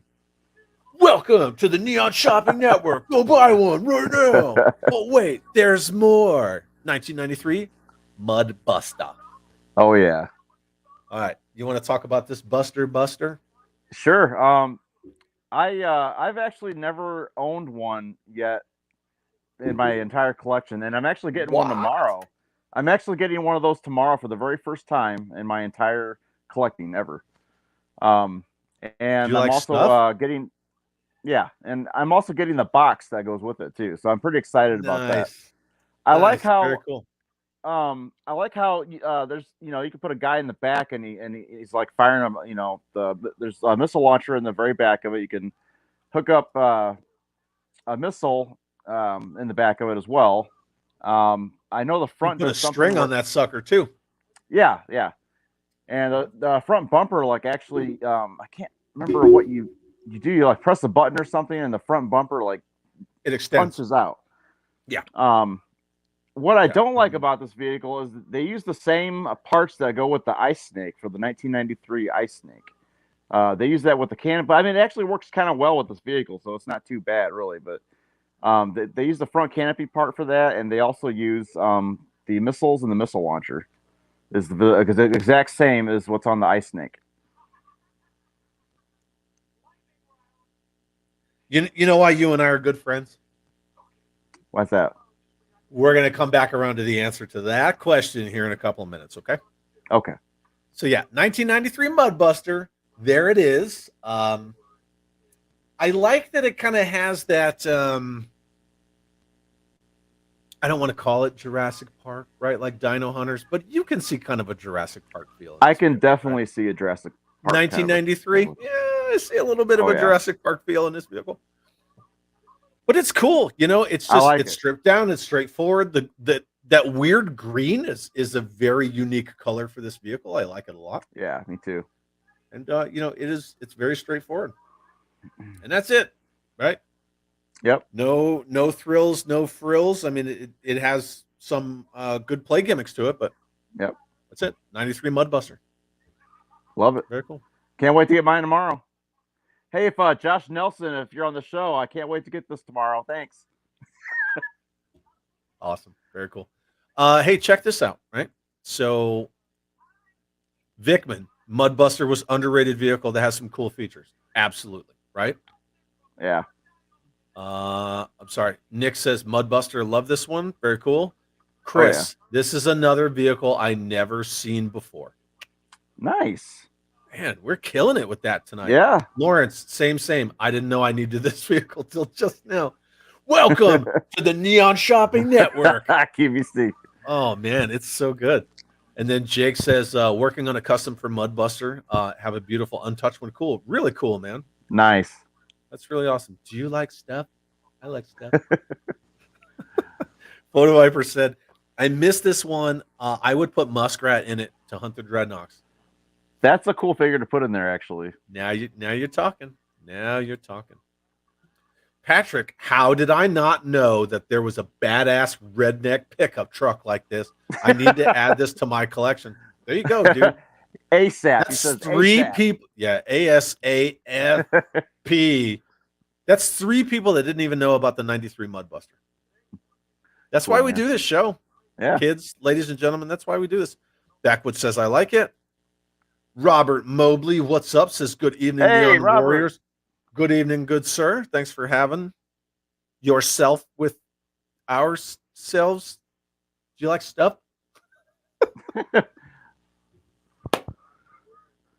Dude, you notice my cool Toys That Made Us shirt? I had to wear it because it's neon. I just got this from the guys at Nacelle, the Oh, Toys that's cool. That Made Us. Right, I just got that from them. So Nice. they did the Toys That Made Us, the Toy Store Near You, and all that stuff. Nacelle also did all of Jay and Rob and Jordan's stuff like box art, Nintendo Quest, Action Figure Adventure, all that stuff. Real cool. Yeah. Anyway, neon shirt. Dan Jamin says, this looks sweet. First time seeing it. Man, we are just getting people with the first times. Mudbuster looks like It's a pretty decent awesome. vehicle. I would have beat head 90s Beachhead. Are we talking about Beachhead? I'm thinking that's what he meant. Yeah. Okay, yeah, probably. Driving this? Yeah, I could see that. Oh, yeah. Oof. And then I've got a shell on my project bench. Very cool. Very, very cool. And then Lawrence says, does the Neon at Night shopping network have its own credit card? Because I might need one. Yeah. Yeah. We're going to do it like, who had like the cassette tapes for 30 cents? Columbia. Yeah. Remember Columbia? Yep. Columbia House. Yeah. Yeah, Columbia House. I'll send you all these neon toys for 30 cents. But you have to subscribe for 15 years. Yep. And then Jeff says eBay should give you a cut of all G.I. Joe sales. Dale says this truck looks like he would see it out Terminator 2 when they were fighting the Terminators. Yeah, 100%. Oh, yeah, for sure. Right? Where they're just tearing ass in that pickup truck. Yeah, shooting at the Hunter Killers. That would be awesome. Robert says going to hopefully get it done next year, working on a Neon Dominator. Awesome. Sweet, That's dude. real cool. Make sure you share that with us, with me and or James or the 90s group when you do, and we will freaking throw it up here. Oh, hell yeah, man. And then Dan wants to know, are there neon flag points? Dude, that would be cool if we made a Neon at Night flag point shirt. Neon points. That would be cool. You know, we should actually make some kind of a Neon at Night t-shirt. You know, maybe go in on it or something. I don't know. I'm gonna fucking do it. We'll talk about that. Yeah, we'll talk about that before the New Year's show. Okay. All right. Okay. All right. So everybody here just saw that. We're gonna talk about a neon points t-shirt. Yeah. And then Dale said Mudbuster somehow reminds me of the Banshee, just the way it opens. Can put two figures in. Yeah. Cool. Yeah. Right on. And we are moving on from the Mudbuster. And again, there's one more shot at 93 you neon see the big change laser in the cat spectrum. Yeah, 100%. Yeah, that's when everything went to the freaking laser tag light stuff. Yep. Okay, so now we're going to move on to 93 Ice Snake. And here's the Ice Snake. Do you remember why I asked you the facetious question? Do you know why we're friends? Remember that? Yeah. So here's the Ice Snake. There it is closed. There it is open. And then I specifically put this picture here because I was going to say, do you notice any similarities between these two vehicles? And there they are, right? Yeah. The spring-loaded missile launcher. I'm telling you, man, we think alike. We have a lot in common, man. So the spring-loaded missile launcher and the forward opening canopy, same mold, same colors, 105% exactly the same. And as soon as you said it, I was like weird. There might be a visual representation of exactly what you're saying. Anyway, so I'll back up. No, you didn't ruin it at all. You accentuated it, and you helped me, right, seal that deal. So here we go. 93 Ice Snake. What do you got for this bad boy, my friend? I freaking love it. It's probably one of my favorite 90s vehicles, to be honest with you. I actually like it a little bit more than the Mudbuster, to be honest with you. I think it's just such a cool vehicle. Yeah, I would agree with that. And it's smaller too. It's a smaller vehicle. Yeah. And I've actually gone outside like in the wintertime and taken pictures with Ice Snake against the Snowcat, and made some really cool pictures with all that. And this is one 90s vehicle that you could actually pair up with 80s vehicles and take photographs, you know, and it wouldn't really look too different, you know. No, it it really looks like it would go head to head against a Snake Yeah, Cat, for sure. yeah. So that's another nice addition to this vehicle is you could actually take this out with 80s vehicles and take photographs or whatever and it just looks. Yeah, you can't really differentiate, a whole lot with this, except for maybe the stickers. But that's about it. Yeah, and that's those paper stickers, right? But we've been over that time Yeah. and again. So Yeah. as long as you can accept the fact that 90s has predominantly paper stickers, then you're cool. You can Right. just I do start like a the support silver group stickers and on the fucking sides move though. on. Yeah. I Yeah, do like those are cool. those are really cool. The actual Ice Snake logo is really cool. It's Yeah, cool. it is. So cool, there it is. Yeah, same launcher. I think the launcher works really well for the Ice Snake because it's a smaller size vehicle and it makes the launcher seem that much more imposing on the back. Yeah, it does. Yeah, I really like this vehicle. Yeah. And again, there's your complete reuse of parts, right? Yep. But it works. It still works just fine. Yeah.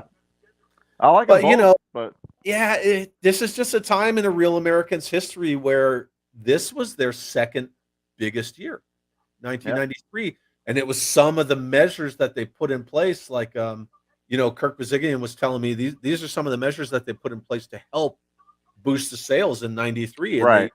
they did it. They crushed it. Yep. They did a good job. So, I mean, it beat out all agreed. those 80s years. Everybody wants to talk about, oh, hey, remember in 82 when there were only like 15 G.I. Joe figures total and they all had straight arms? How great were those? And it's like, well, 1993 was the second biggest year in G.I. Joe history. And they're like, yeah, but we don't talk about that. Yeah. So we just want to say how great 82 was. And be like, nah, 93 was like 40 times bigger. Yeah. So that's cool.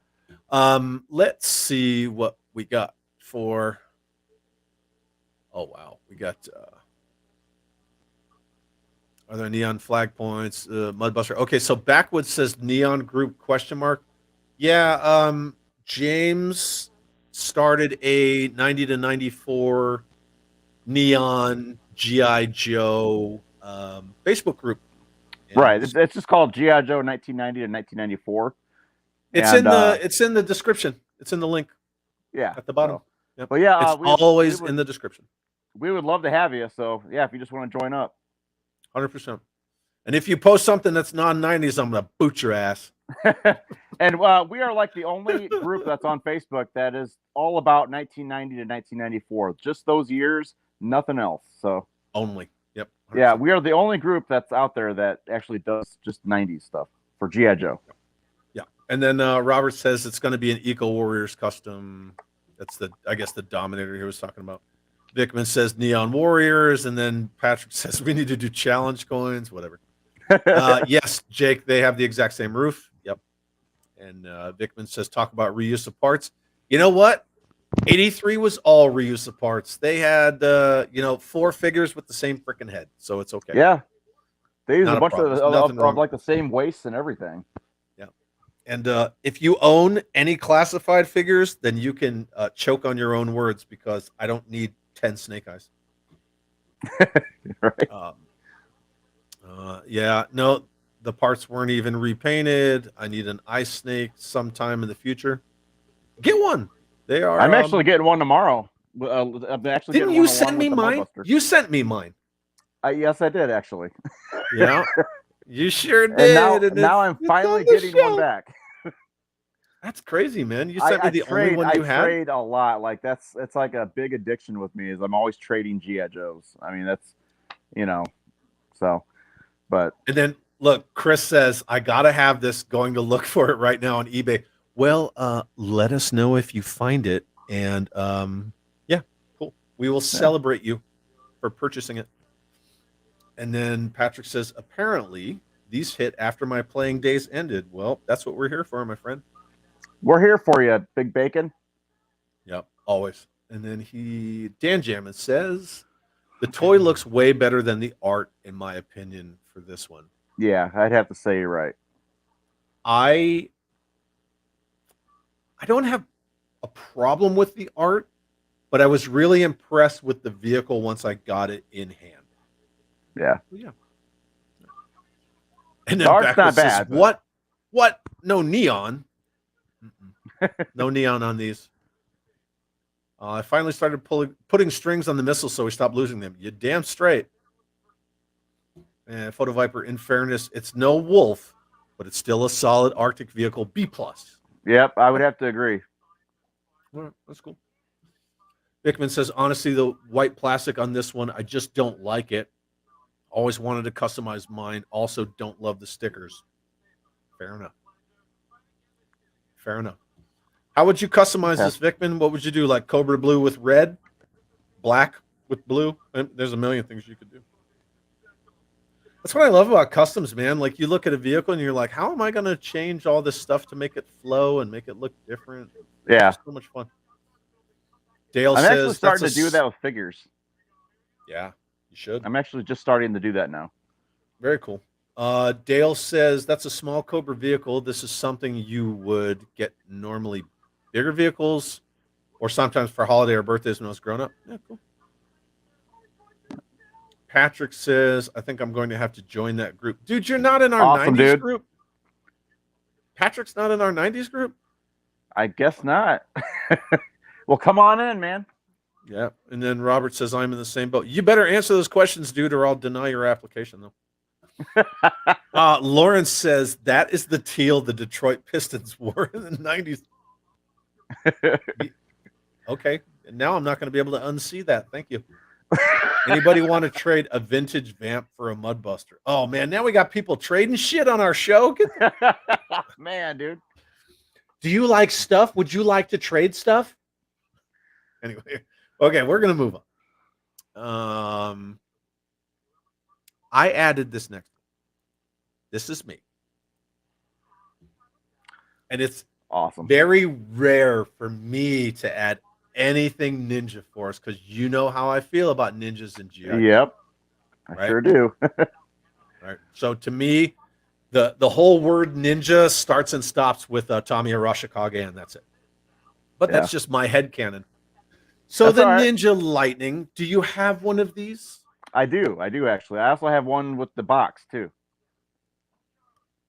Actually, I'm gonna go ahead and do what you're. I'm gonna go ahead and grab mine. Hold on. I'll be right back. You got to turn off your camera. It's not funny unless.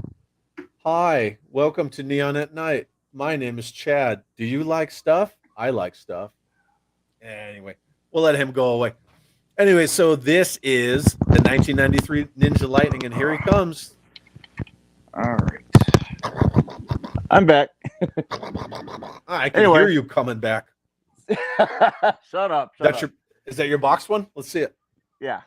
Here's the box, and then here's it outside of the box. Very cool. Very, very cool. Yeah. So I rescued one. I found it at a toy store that normally doesn't have Joe stuff. And it was just kind of sitting all by itself, looking sad. Somebody had taken a Sharpie and they drew over the front tire. Oh man. So the whole, like the flat surface of the front tire is black. And you can see that it's Sharpie because it's like shitty. Oh wow. It didn't have the missiles, but it had the blueprints. Yeah, I got mine too in here actually. Well, yeah, of course you're going to have the blueprints in the box, but I had a loose one that somebody fucking Sharpied all over and lost the missiles, but somehow decided that they were going to keep the blueprints. You know, honestly, I have to say when I first got this, like in a trade, and I opened up the box and I was like thinking I was going to get this like huge. It's a really tiny little box. Like I thought it was going to be a bigger box for the motorcycle, and it's just a really tiny box. Yeah, but yeah. Cool. Robert says, I stopped collecting in 90, restarted hardcore in 2017. My neon collecting started 2 years ago. I'm an 82 to 94 vintage collector, ducks thrown items from Chad and James. Hey man, that's totally cool. I 100% appreciate you. And yeah, I mean, we've all got our own flavors. It's totally exactly. Cool. I mean, collect what you like to collect, you know? I have all vintage vehicles. Okay, let me back up. I have almost all of the vintage vehicles. I have a lot of the modern vehicles too, but I focus on all the vintage vehicles 82 to 94, but I take the drivers and I put them away. You know that, James, right? Yeah. So all my figures displayed are modern figures. So, I got one question for you. Actually, this has me? nothing to do with '90s, but do you okay? Okay. Yeah. So do you have the direct to consumer 2006 Rhino? Do you have that?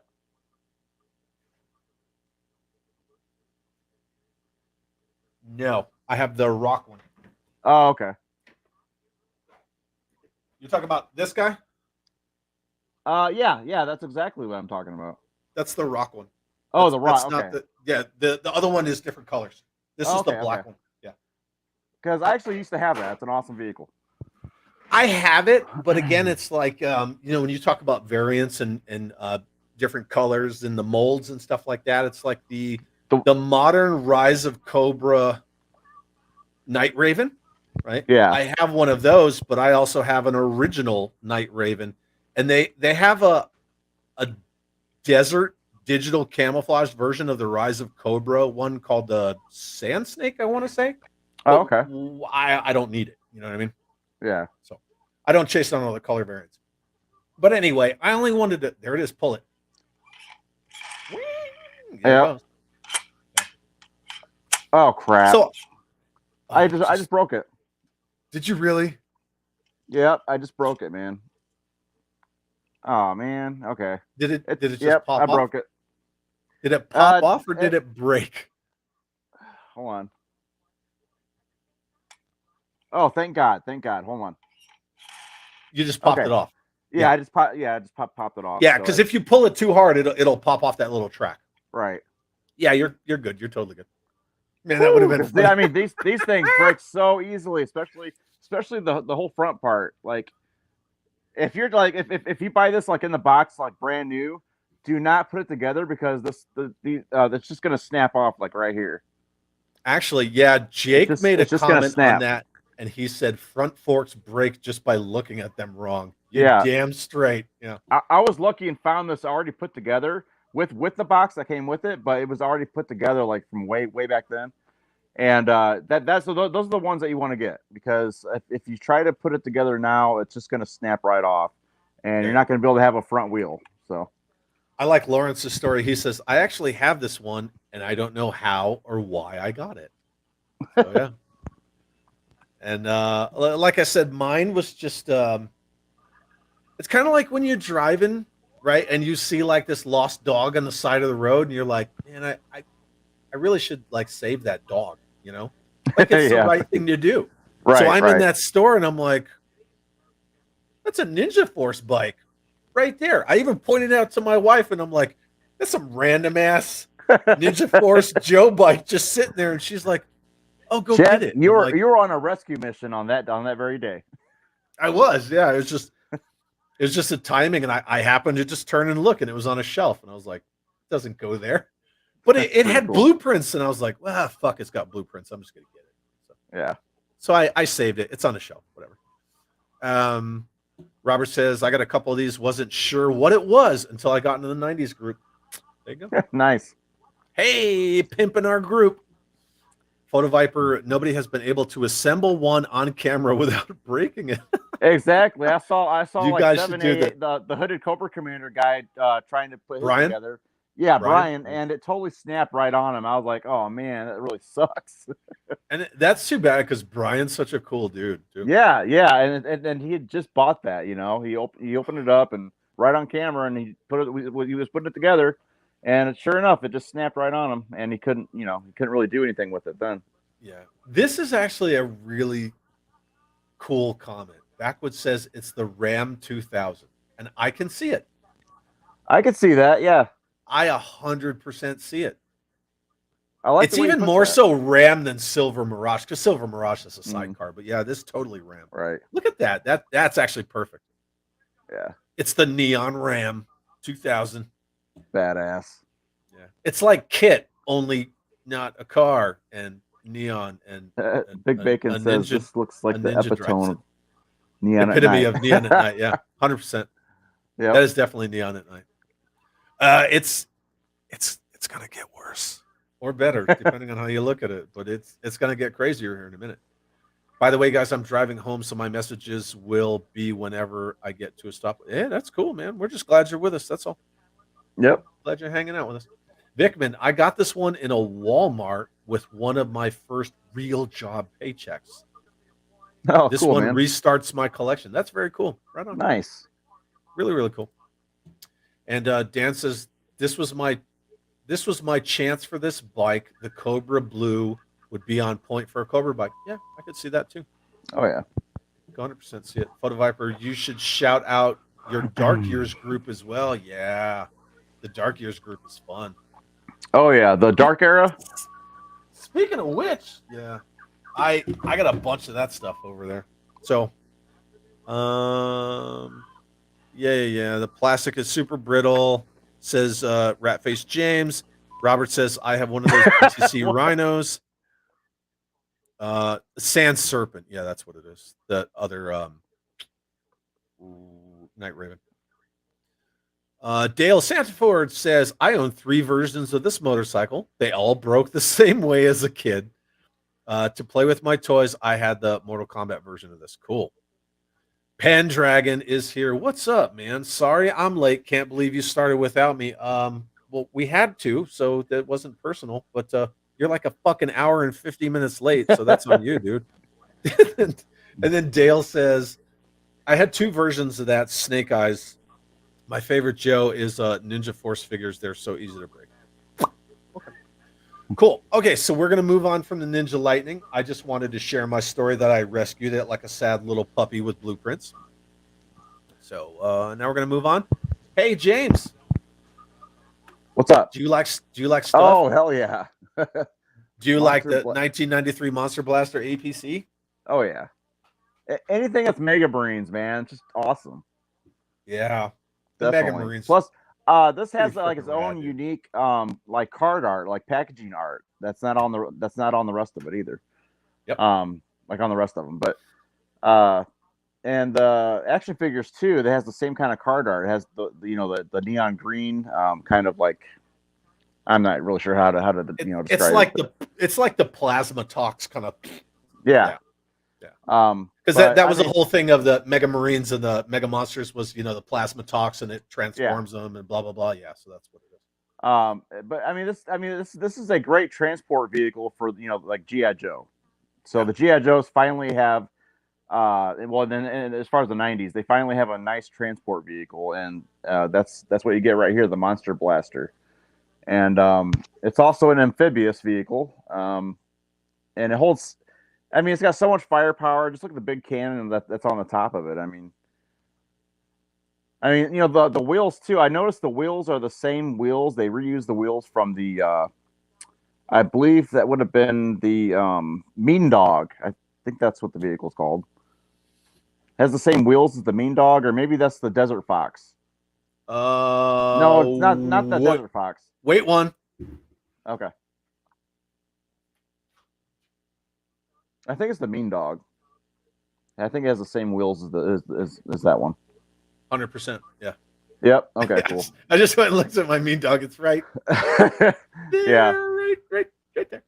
Anyway. So obviously in the 90s, they're kind of going through like a bit of a recession. So they were reusing a lot of parts from like past vehicles, and they were reusing a lot of accessories from past G.I. Joes. So yeah, the Cobra Detonator.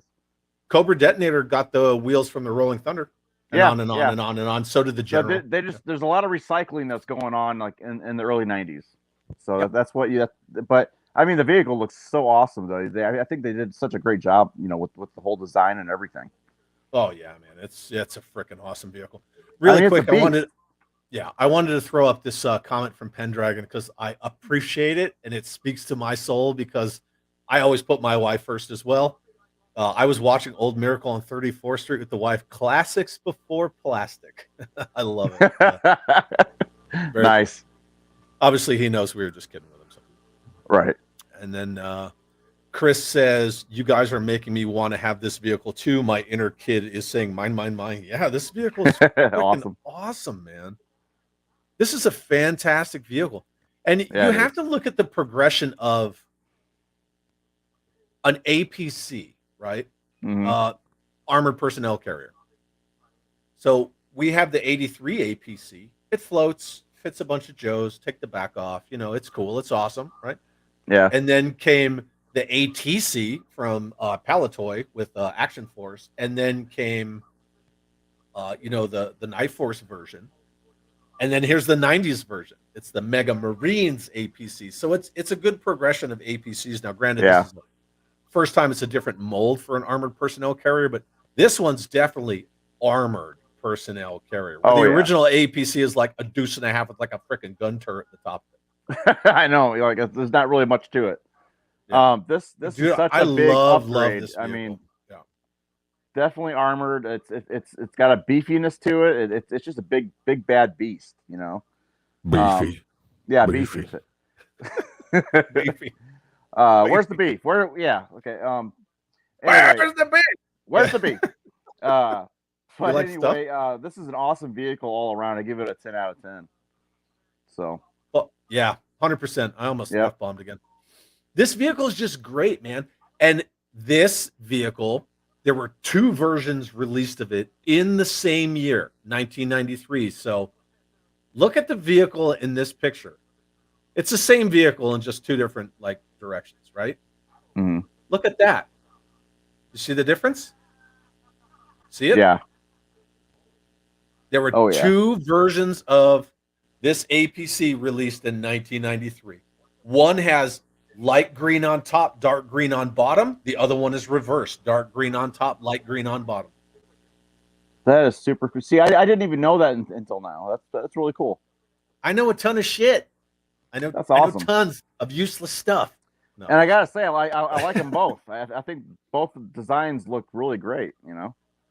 Yeah, I don't think you could go wrong with either version of this. And I mean, how many kids knew unless you got one and I got one and we both brought our APCs to play with and we're sitting there going, well, mine's dark green on top and yours is dark green on bottom. Like who cares, right? It's like Twix, left Twix, or there's the left Twix and the right Twix.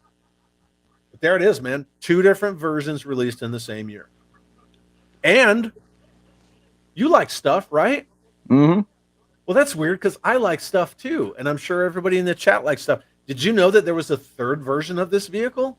No, I did not. There, Chad. Oh, there it is, right there. Wow. That's mine. That one's That's mine. Awesome. That kicks ass.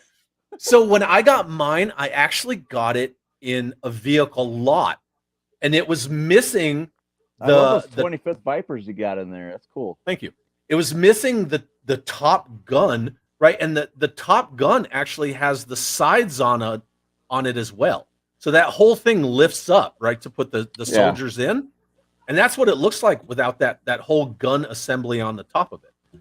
That's bad. So all I did was I put a Dragonfly turret on the top. This is a Stinger missile rack. Yeah. Right, the Cobra Stinger. I recognize that, drive. Yeah. And that's it. I just painted it Cobra colors.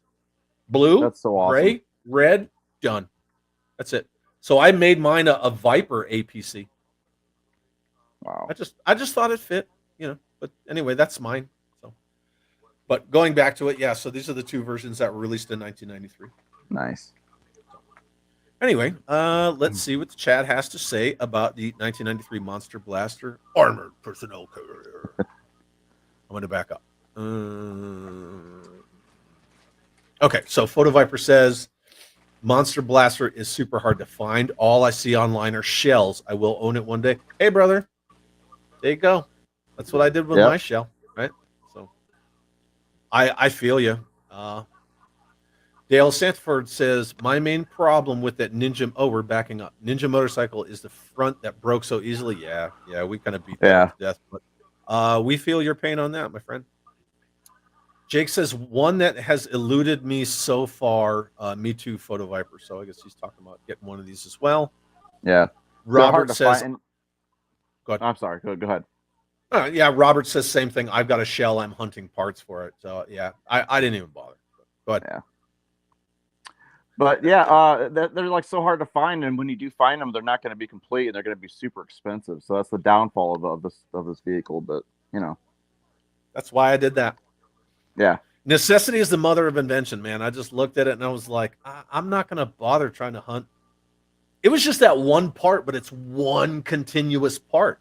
Mm-hmm. And a lot of examples you see of it, because the whole assembly just snaps down and closes, just like a clamshell. Yeah. There's corners broken off, or like, yeah, they're just mangled. It's fucked up. But anyway, so Patrick says, what the hell is that? So I don't know. Are you talking about this or this? I don't know what you're talking about, but yeah, Monster Blaster APC, Chad's weird ass custom. So I think it's badass. Yeah, and then Chris, I don't know if Chris just got here. What's up, Chris? He says, "Awesome vehicle, one of my favorites." Chris? Yeah, man, that's a great vehicle right there. Mm-hmm. And then I knew somebody was going to say it, but Jeff said it's like the APC from Aliens on steroids. Yep. Agreed. Yeah, totally. I have to say though, I have one of those Haya Toys Aliens APCs. Oh man, oh yeah, that thing is sweet. That thing is sweet. Nice. And then Lauren says, "I'll take the dark green for 50, Alex." Did you guys see all that hubbub on social media that there was a G.I. Joe question on Double Jeopardy? Did you see that? Yeah, it was, because it was something about, this person's the leader of an organization that was always thwarted by G.I. Joe. And the answer is, Cobra. Okay. What is Cobra Commander, Alex? Who is Cobra Commander? Right? What was once a man? Patrick thinks he's in love, so he's in love with you, James. That's to you. Oh, okay. And then Dan says, again, 90s drivers get armor. Yep, sure do.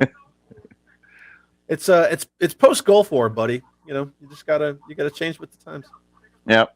I have to love the protective quality of canvas. Yeah, 100%. Yeah. Jake says, "Oh wow, nice, Chad. Wasn't there one in Iron Grenadier's color?" That was the parasite, I think, right? Yeah, the parasite. They had one of those. As far as a custom, I mean. Yeah. I didn't make a custom Iron Grenadier of this. I made a custom Iron Grenadier of the Hiss 2 and a couple other vehicles. But yeah. Anyway, moving on. And then Dale says, "I do really like the Monster Blaster APC. They definitely got the idea from Aliens Colonial Marines." Yeah, could see that 100%. I mean, that's a kick-ass movie. You cannot go wrong with that, right? Drake, we are leaving. And then don't know where the beef is, but I know where the bacon is. I will take it. Pendragon says, "I see you have a bunch of Vipers in there. Jay would be so displeased." So what?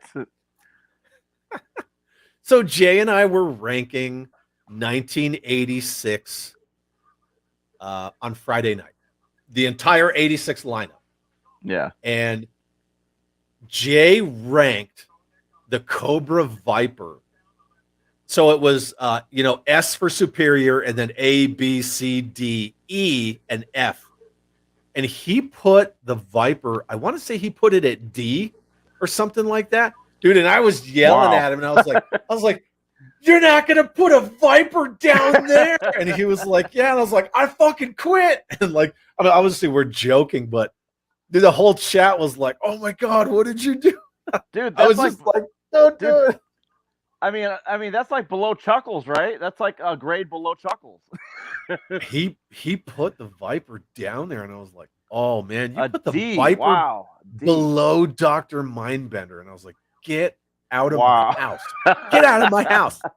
Anyway, so yeah, and I love Vipers, and Pendragon can attest to it. While Jay was just ripping on the Vipers, he was like, "Who would want to army build these?" And I'm like, "Dude, I have like 50 of them. Like, what are you talking about?"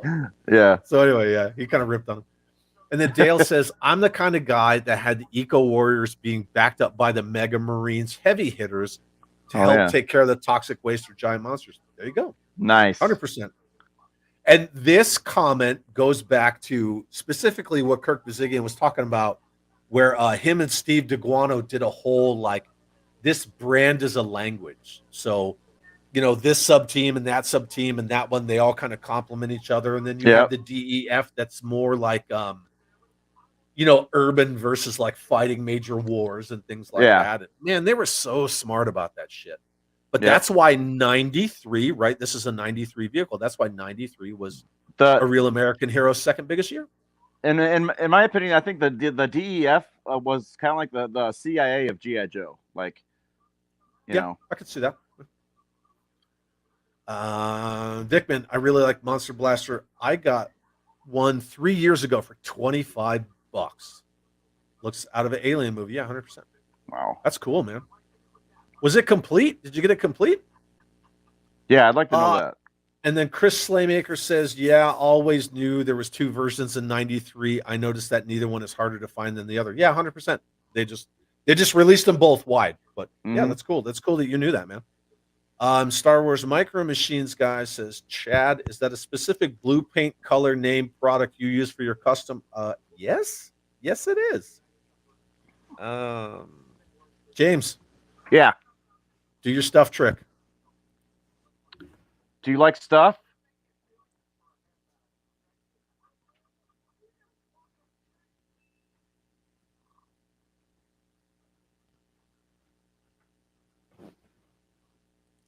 You only said it once.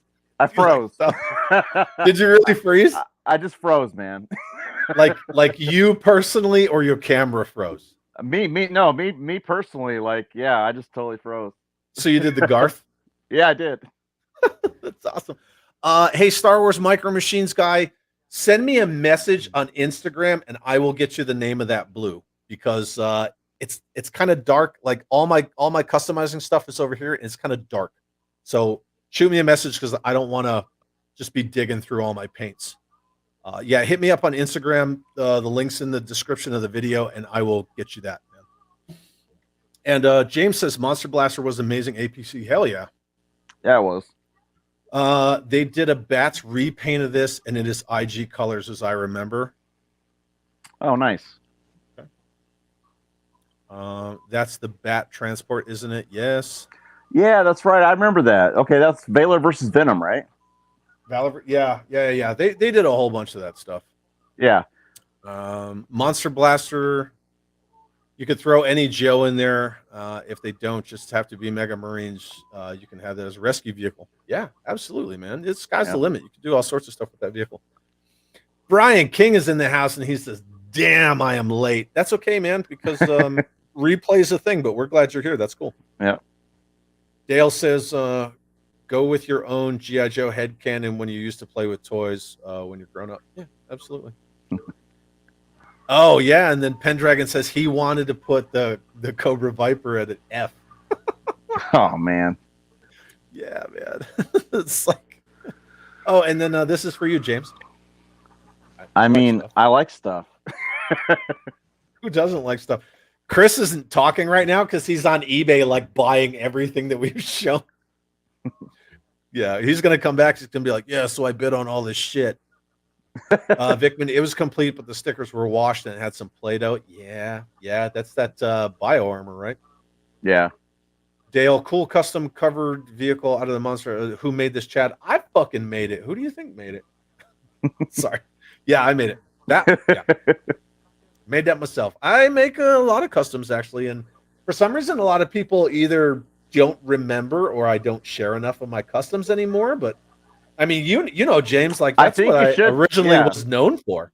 Yeah, yeah, exactly. Because I actually, geez, I've been friends with you for a couple of years now, and before we, we started to do all the '90s stuff. I think I met you in Modern or Mojo's, like Modern Joe's group. Yep. Smashing out all those customs. Yeah, I mean, and this is like last year, and I mean, tons of customs. You're always sharing customs and all that stuff. Yeah, and I still make a ton of them. I just yeah, but I mean, I think you had more time back then to like share them or whatever, maybe. Yeah, so. I'm trying to get better with that. And then Dan Jammin says, "I love stuff." Star Wars Micro Machine guy said, "Thank you." I think that's about the message for the paint. So yeah, man, don't forget, hit me up on Instagram and I will get you that paint. Dale says it took me a little bit to update the chat. Yeah, totally. Oh man, we were just going. No, about the inverse color variations. Yeah, verify which one I have. That's cool. Photo Viper says Rust-Oleum makes an ultra flat navy that matches Rattlers as well as blue shirts. It's the best Cobra blue. It actually is a Rust-Oleum paint, my friend. I just don't have the specific name and number without having to pull the can out.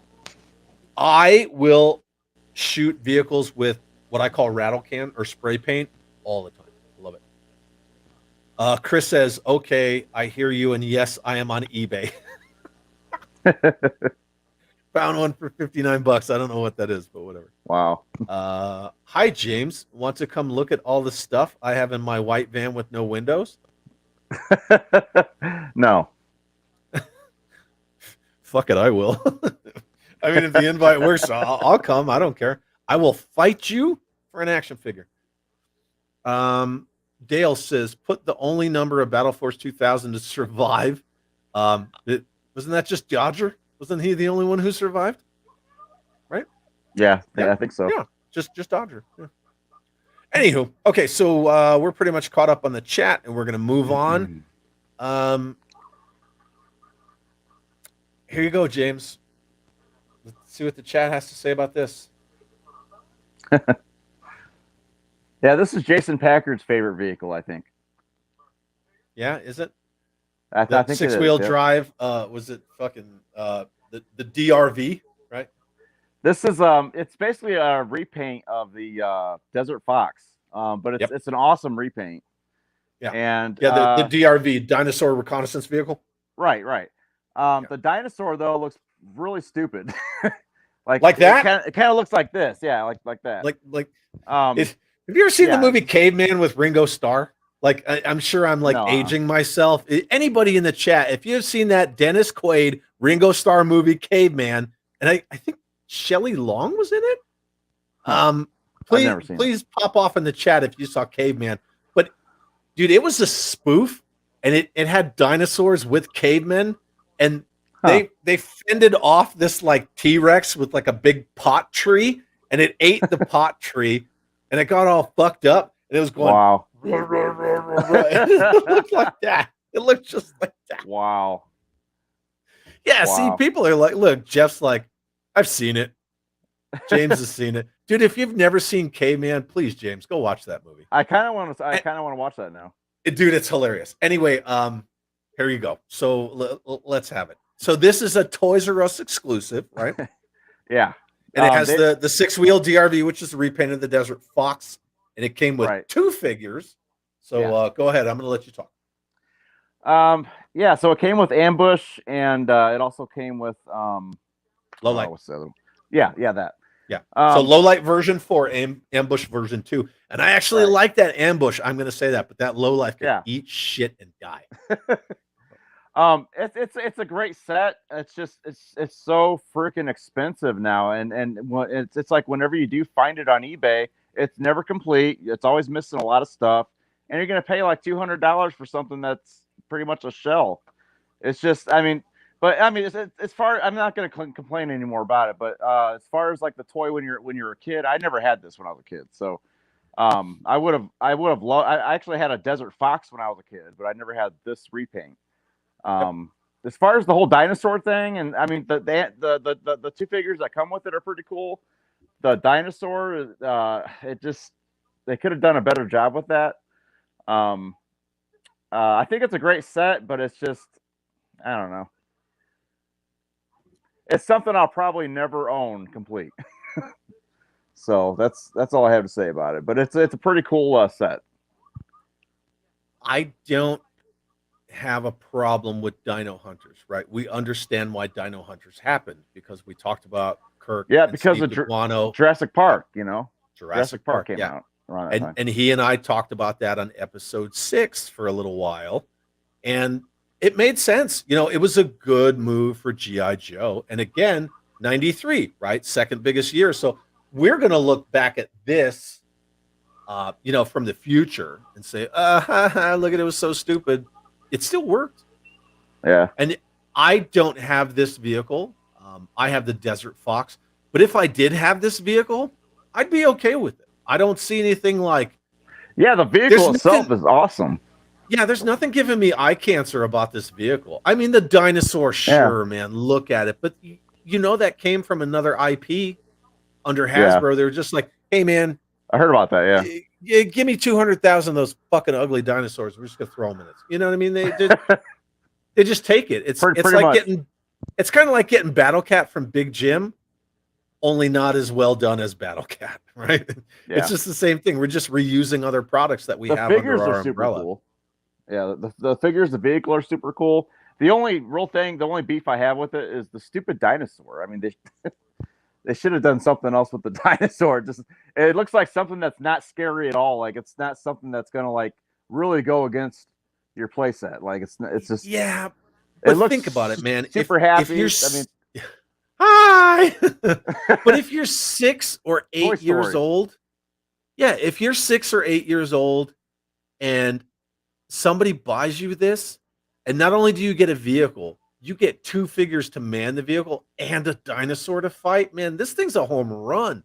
Yeah, I know this looks laughable, right? And we're gonna dog on it, and Jason's gonna be like, don't pick on her, you know, but that's okay. But in the grand scheme of business, this shit makes sense.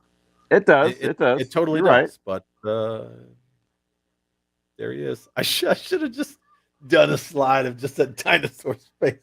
It's not really on my radar though. As far as a collector, it's never really been like on my radar to actually have this set. So I'm gonna make a meme of that for you that just says, I like stuff. Do you like stuff? Yeah. So anyway, there it is. 1993 Toys R Us exclusive Dino Hunter Mission playset with the 6-wheel DRV and low light version 4, who I hate that figure. And Ambush version 2, which I really actually like. I really like that Ambush. That Ambush, he holds up to any other Joe, in my opinion. Yeah. I will put him over a Roadblock version 2 any day. Oh, definitely. Any day. Anyway, so yeah. So let's see what the chat is saying about this. So Dale. Oh, wait. So Dale says everybody was getting ready to get their. Oh, he's talking about the whole thing with Jay and the Viper. Chris says this would be a cool vehicle to do a custom for sure. Yeah, absolutely. And then Dale says something about duct taping Jay to a. You can't duct tape Jay to a flagpole because Jay's my friend. And Phil says, please don't tell me that's a rubber. Yeah. Hey, Phil. That's a rubber dinosaur, buddy. It's like a rubber chicken. Only not a chicken. Do you like stuff, Phil? And then Pendragon says, I was going to rag on this dinosaur thing. Then I remembered the plot of G.I. Joe, the movie. Yeah. Right. Cobra Law and a bunch of Audrey 2s hurling spores into space. Chris says Hasbro is trying to cash in on Jurassic Park. Yeah, 100%. And they admit it. And it worked. It absolutely worked. I'll take the Dino Riders. Thanks. Yeah, okay. Dino Riders. And then Patrick says, what's with the elevated wheels in the back? What do you mean? Elevated. I don't think they're elevated. It's just a Desert Fox, dude. No, it's just a way that it's like it's at an angle. It's two separate pictures. It probably looks like it is, but it's not. No, because this is from 3D Joe's, Patrick, and you got to remember that they spin, right? And so, like when I take angles, I kind of manipulate the angle of it to give the best shot for the vehicle. Shut up, man. Fuck you, man. I'm just kidding, Patrick. I love you. And then Vickman says the vehicle looks great. Put some Battle Force 2000 in it, and it fits. Yeah, and it works really well as a Desert Fox too. I love that vehicle, man. That's one of my favorite vehicles. Yeah. One thing that always stuck out about the Desert Fox is not only is it six wheel, but it's a smaller 6-wheel vehicle. And also the front axle breaks super easy. It always breaks, man. Yeah. The front axle that holds the 2 wheels, that makes it go straight. It always snaps. I like what Chris says here. The missile launcher on top was really just a modified Flak Viper backpack. Yep, that's true. Now I'm going to go eyeball that, like really eyeball it. James, there's nothing wrong with grabbing cash in the toy aisle. Kirk got a little piece of JP for Joe. Awesome move. I was working at Toys R Us. These sold well. Hell yeah, man. Absolutely. They definitely got a little piece of Jurassic Park, and Star Brigade held off Star Wars. So, yep, just let that sink in. Star Brigade held Star Wars off from coming back till 95. And then that's Phil true. says box art is killer again. Yeah, man. Like, transport yourself back into your 6-year-old self, and man, you would go goobers for boobers for this thing. Like, you would just be all over this. Oh shit. yeah, of course.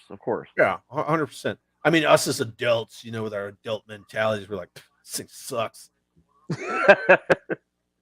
I mean, it's just the dinosaur. It's just the dinosaur that sucks. I mean, the rest of the set is pretty awesome. He likes stuff. It's cool. And then Patrick says, never mind. It's just the way the picture's angled. Yeah, 100%, man. That's all. Just the angle. The dinosaur would make me feel kind of ripped off. Yeah. Okay. Yeah. Yeah, cool. So we are caught up, and now we're going to move on. These next two are all you, buddy, because... Oh yeah? Look what Phil says. Phil says, stuff rocks. Hell yeah, Phil, stuff rocks. Phil, you rock, man. I love Phil. Oh, Phil's awesome. I know what we're doing next. I know we're... Oh, yeah, I actually put in the next two is just something to pretty much laugh at, so... Oh, dude, look at this. Ready? I'm ready. Hans Chow slams through the door in underpants. Star Brigade is objectively better than Star Wars Power of the Force. I need to cut the drug. I like that. Dude, you're 100% right. Star Brigade is objectively better than Star Wars Power of the Masters of the Universe, Invisible Lat Syndrome. Yeah, man. It's good to have you here, Hans. And I it's good to have you, man. Especially that freaking Cobra Invader, the way they took the Pogo and made it a lunar excursion module. Brilliant. Freaking brilliant. It looks way better than the whole, and it looks way better Pogo? than the, it looks way better than the Pogo. And it fits for space. Yeah. Yeah. So. And then Dale says, I had Dino Hunter Desert Fox. So talking the DRV, this one. I actually like this version of the vehicle. You're not a big fan of the low light and ambush that comes. No, I'm not. Because low light version 1 is my favorite Joe ever. And that version 4 is like eye cancer.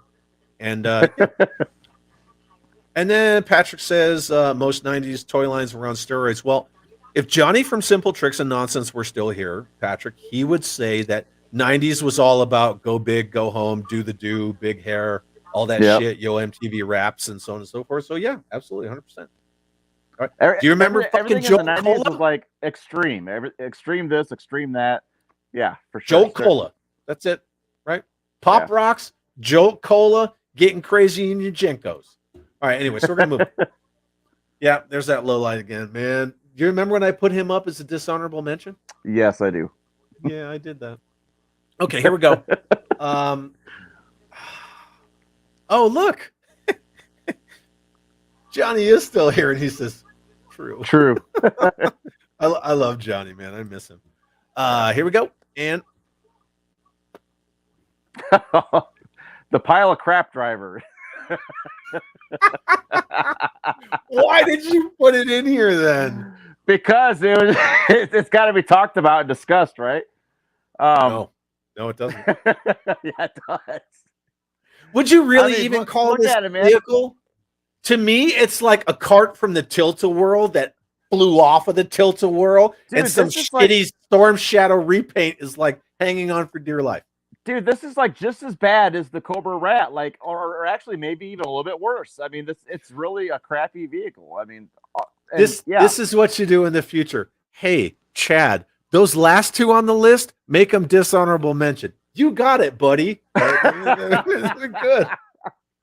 Anyway, my bad. Talk about this thing. Let's hear it. Oh man, it's just, I mean, the figure's pretty cool that comes with it, but I mean, that's the only reason why I would even buy this is just for the figure that comes with it.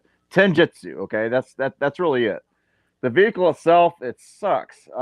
It's just such a weird, stupid looking vehicle. It just and it like Ninja knockout action. yeah, and it just like as you move the vehicle, the middle part spins around, and it just I mean, I'm sorry, I really despise and hate this vehicle. Now, as far as the figure is great. I have nothing. There's nothing wrong with the actual figure that comes with it, but the vehicle itself, no. Dude, I'm just look. I'm going to be value added, and I'm just going to put comments up for everybody to see while you're just ripping the shit out of this thing. Yeah, I mean, look at that middle pink part. Okay, I mean, I see it. I mean, okay, I mean, and then there's like these two black guns that are on each side of the top of it. They totally do not look like they go there.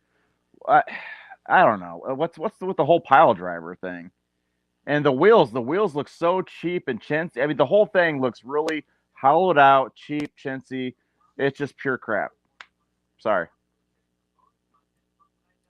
What are you sorry for, man? And that's it. I'm just showing comments. That's it. That's all I got. That's all I got. I'm gonna beat up on this Ginsu figure here for a second, right? So Ginsu is a repaint of Storm Shadow version 3. Okay, that's cool. I'm cool with that. But I was never a fan of incorporating the action gimmicks into G.I. Joe, right? And if you look right here, Ginsu has Samurai Shave spring-loaded action. Samurai Shave is the name. Yeah, that's weird. You okay there, Chad? You all right? I'm good, man. Man, fuck this thing. Look at I love cool, G.I. Joe. I love it. I love it. I love it. I love it. But this right here and the next one, it doesn't get better, right? It gets worse. It gets absolutely worse. I don't get the action gimmicks. I understand the repaint, but Samurai Shave is just such a shitty term. That must have been like an intern, and they were just like, "Oh, yeah, that's funny. Let's go with that." Yeah. I actually do love Ninja Force, the figures. I love the figures. I'm not really a big fan of all the vehicles. Okay. And this is a big example of that. This is one of the vehicles that is just terrible. It's a really horrible vehicle. It's laughable. You could stare at this vehicle all day and just think of other things to say about it. You know, you can just these think comments of so many are things so that you could good. Just, yeah, no, I get you. So, like, look, Phil says, what is this monstrosity? And then Hans says, exactly. See, I'm not. Imagine you roll up in a hiss tank and get taken out by a pile driver. Yeah, dishonorable for sure. Turning your Viper insignia, and then like Vickman says, I'm feeling bad that I just like this one. I know it's bad, but if I see one, I got it. Look, man, if you like it, that's cool. Hey, if you like it, that's cool. Having fun. Yeah, exactly. Yeah. It's just my own opinion, and that's hey, it. I like G.I. Joe Retaliation. I don't give a shit. Yeah. And then Lawrence says, "Is this what you need?" Oh, this is what you need when you get surrounded by a horde. There you go. I could see that. Yeah, that with the whole thing, how it spins. Yeah, and you could just take out a whole bunch of zombies all at once. This is some weird like Chuck E. Cheese bullshit that you would make in like one of those Dead Rising games, you know, where you like you get 4 toasters and then you get like a shopping cart and you're the dude in the mall and you're like, oh, I'm gonna make a fucking I'm gonna make a Ninja Raider pile driver so I can slay zombies in the mall. I can see that. That would be totally cool. Know. And then Patrick says, I now need to wash my eyes with bleach. To remove this image. Things you can't unsee. Brian says, I was 21 when this came out and out of the game by then. My money went to alcohol and G-strings. Let's see. 93, I was 19? I was 11. I was 11 years old. Yeah, I was 19. Were you all over this shit when you were 11? Were you like, man, this is the coolest? Nope. I was not into the pile driver. Oh hell no! When I saw that, I was like, okay, G.I. Joe is really going down the tubes.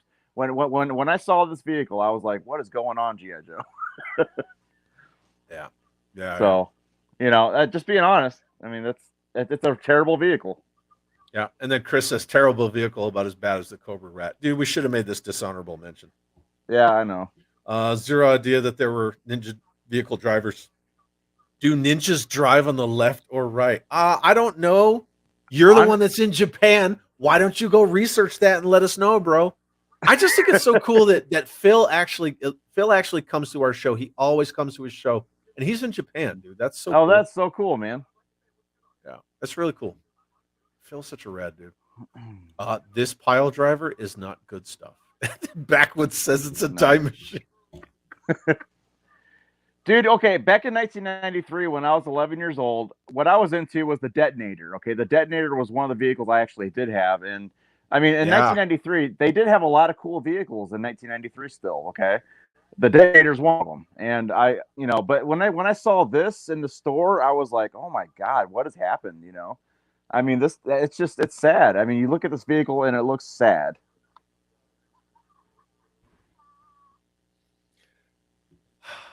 And then Sarah's Micro Machine guy says, at least they put a caution sticker on it. Yeah. Slaying zombies in the mall is tight. Yeah, Johnny was also 19. Hell yeah, man. Born in 74. What's up? And then Lawrence says, I bet the A-Team made this. Fight some bad guys. Dun, dun, dun, dun. Dude, I'm thinking of Fisher Price right now. Fisher Price is what's coming to mind when I look at this picture. I don't know, man. I've got some adventure people Fisher shit. Price. I've got some adventure people shit that blows this stuff out of the water. Oh yeah, of course. Yeah, I actually have some of that stuff too. That looks way better than that. Oh my God, man! The comments are they're just going absurd with this. And then Dale says, "I had skid mark with low light and ambush." Just the name skid mark, man. One guy said it looks like a mobile sex swing. I know. I'm trying to keep track of all of them. Where is it? Oh, look at Patrick throw some shade. The pile driver will be the next classified HasLab, guaranteed. Oh man, that'll be the day. That'll be the day. And you know what, man? I'm sure a bunch of people be like, "Oh, it's classified. It's HasLab. You go and buy it, right? Might as well buy it. It's classified." Yeah. So Star Wars Micro Machine guy looks like a mobile sex swing torture device. I want to play a game.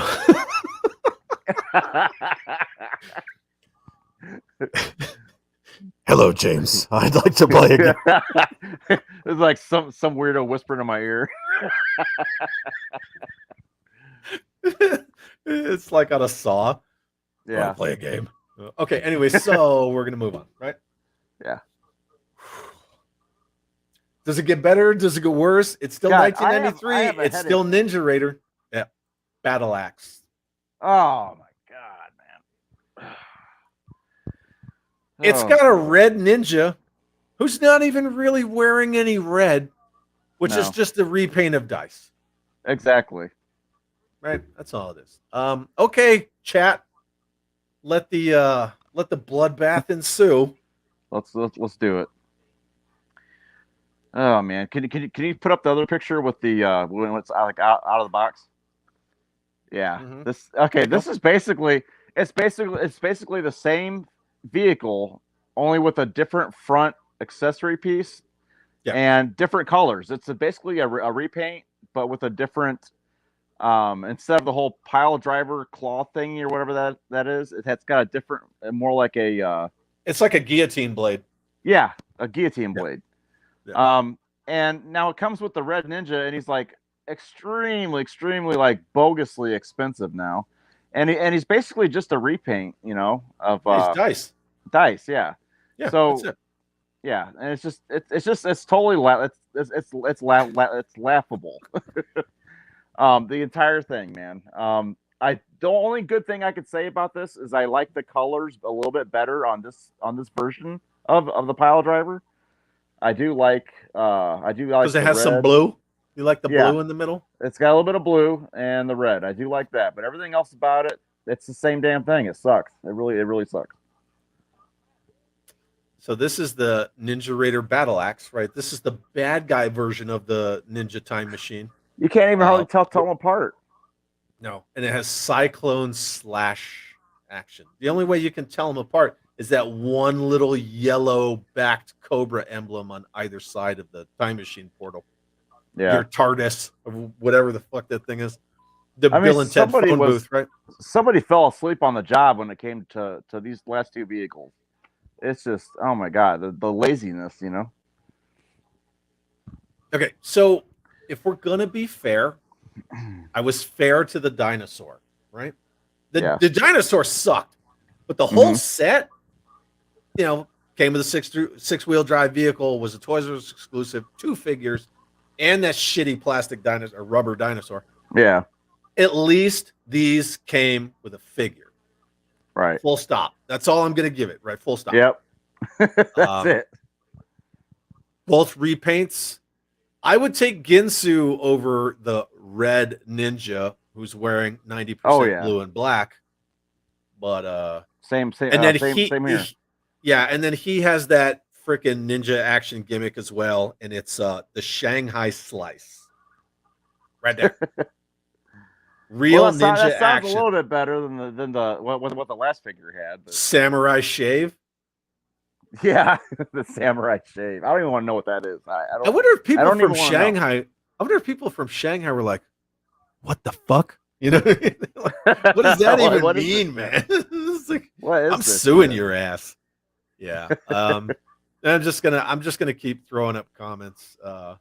Looks like stuff from a low budget sci-fi movie. Yeah. It seems to need Blue Chew.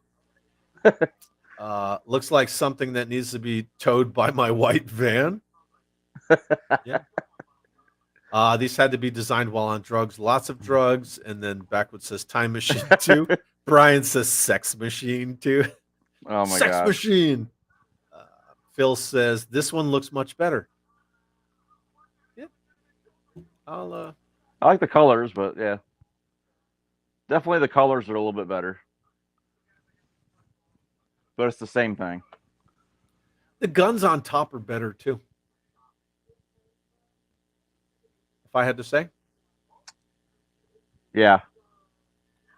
Yeah. I should have put them side by side. I didn't know we were going to rip on these, dude. I would have put them side by side and we would have just gone at it. And then Lauren says, again, another fuck you zombies vehicle. Right. Robert says, I'd love to see these two go after each other. Yep. It's like getting nothing done. Dale says, crazy looking. Big Bacon says, welcome to the tier 1 unlock of the next Haslam. What a nightmare. Something for Ninja Force. I've never seen this before. There you go. So you're welcome, and I'm sorry. But you can blame James because this was James's list. I only added one thing to this list. And look at what Hans says. Yes, pile driver versus battle axe. Both drivers swinging around violently, hurling their lunch everywhere as they futilely try to hit each other with giant vehicle-mounted melee weapons. Exactly. Nice. Basically, Robot Wars with ninjas. Yeah. Wasn't Robot Wars on the Learning Channel, TLC? Isn't that what that was on? Discovery? Yeah, I think so. Robot Wars. I think it was the Learning Channel. Or no. The only thing redeeming about these are the figures. Yeah, and if I'm trying to give a positive with all the shitting on it, it would be that at least they came with figures. Yeah. Because the Cobra Rat doesn't come with a vehicle, and that thing sucks. Yeah. So, yeah. This one's for slaying zombies at the strip mall. I admire your positivity, Phil. Yes, Phil is very positive. And then Hans says, so I think I'm good never having these in my G.I. Joe. Yes, sir. Yes, sir, I agree. And then Patrick says, Samurai Shave sounds like something you would spend $10 on in Thailand. Yeah. I love these people, man. These people, like, they make this show so much fun. Yeah, they do. I love everybody in the chat. Yeah, we can't thank you guys enough for hanging out with us. I think they mostly just like talk shit to one another and try to out banter each other, but I love it. So. Anyway, okay, so that is the last of our vehicles for ground war, even though those last two should have been dishonorable mentions. So now we're going to move on to community spotlight, and I really, really, really hope that Keith is still here because he was earlier. So last episode, episode 7 for community spotlight, we did John Earl and his Jovember art, right? Yeah. Related to 90s figures. And this episode, we're talking about KB Jodographs or Keith Bradshaw's Joe photography, right? Mhm. And so that's going to be our community spotlight for this week. And here is Keith's KB Jodographs, kind of his main icon from his page. And Keith did 2 pieces of Joe photography just for our show. And here's the first one. You guys That's awesome. Kind of take that in. Look at an interrogator coming up behind the Sarge. Where's Zazel? He's probably losing his mind at this picture. That's right. Sarge isn't going to take that, but that's so it's cool. A great shot, man. Yeah. I love the way that he plays with, you know, he puts little post-production things in there like the red light, the glare off the camera lens, the way that he lines things up with his pallets, the chair, the crates, the chain, the lighting. Keith has such a way about using foreground and background and camera tricks for scale. I love the way that he does this art. So this that one was been a nightmare to set us. all those up like that. I don't know, man. I try to take pictures of my stuff. It just looks like shit. Goes right off to him. I mean, wow. Yeah, he did 100%. such a great job on that. He is very, very skilled with his photography. And here is the other one that he made for us. And there's a Gone Fishing Bazooka. Yeah. RVP Salvo and Gone Fishing Bazooka. Right. And again, you can see where he puts this light, like all this stuff in the background, but the way that he lights the figures, wow, right, and the RVP, it works with, you know, the whole setting sun, and he puts the little lighting effects in here. I would actually foreground, background. I have no idea, man, but I would actually frame this and put this on my wall. Isn't it awesome? That is such a cool, yeah, it really is. That's such a cool picture. Yeah. So Keith does amazing Joe photography. Wow. And for anyone who wants to check it out, just while I'm talking about it, we don't have a moderator, right? Because we're on a shoestring budget, but I'm gonna chuck those up in the comments right there. So there is KB Jodograph's Instagram and Facebook links. I urge everybody, if you haven't seen his stuff, please go check it out and tell him that Neon at Night sent you. So, and then here's another one, man. Look at this shot. That's awesome. Right? So he has one of those little mini die-cast Hiss tanks and this Rock Viper. Look at the scaling, right? Wow. Foreground, background. It looks like this figure is so high off the ground. It's brilliant how he does this stuff. It looks so realistic. Yeah. I love Keith's stuff, man. Me too. And then I also love the fact that they're modern figures, right? Yeah. So these aren't, because when I aren't. asked him to do something 90s, instead of taking modern versions of 90s figures, he took legitimate 90s figures, but this is a modern version of a 90s figure. Right. But I love this shot. And then here's another version of a modern Rock Viper wasting a modern Joe. But look at that, man. He added that blood splatter in there. And again, right? The way that he frames it, this is just kind of out of focus. You know, the background. It's awesome stuff. That is really awesome. Yeah, it's really awesome stuff. And Hans says that Rock Viper shot is bananas, right? It's just awesome. Jake says modern era nice. Yeah, absolutely. And then there you go. Saw Viper, right? Wow. Yeah. You did some panels on there. You said a mouthful. That's really awesome. I could just see who's in the pit, James. Who's in the pit? Is it all a Battle Force 2000 and a couple other dudes? Probably. Probably. Right? Probably. Yeah. But even like so, he puts the glare effect on the visor, right? He puts the burst effect on the front of the M249. Yeah. You know the smoke coming out of the barrel. He did a So good job good, with man. all that. Yeah, it's always awesome. Oh, and then Lawrence said he went and followed KB Jodograss, which is really cool. And then Chris says, nice work. He's really talented. He is Yeah, he is. ultra talented. If you think just a couple of examples that James and I are throwing up here from KB Jodographs, it's barely scratching the surface. Like, this guy's Yeah. amazing. He's got tons Hey, of stuff. Tons of stuff. yeah, Lawrence, just for you, my man, I actually have a picture of a classified figured in here. Don't tell anybody, right? I will lie and say that I didn't do it. So look at that, man. So that is a Marauder Gun Runners. The plurals on runners, not Marauders. That's a World War II, one of the Pacific Island Marine figures. Look at that rain effect. That rainbow is legitimate. He didn't add that. That is so cool. He threw the water on, snapped the picture, and didn't realize that it caught that rainbow until after he saw it. Wow. Look at that shot, man. That is right out of the Pacific Theater. Yeah. It's freaking awesome. I love it. Love it, love it, love it. There you go. Lawrence, are you still here?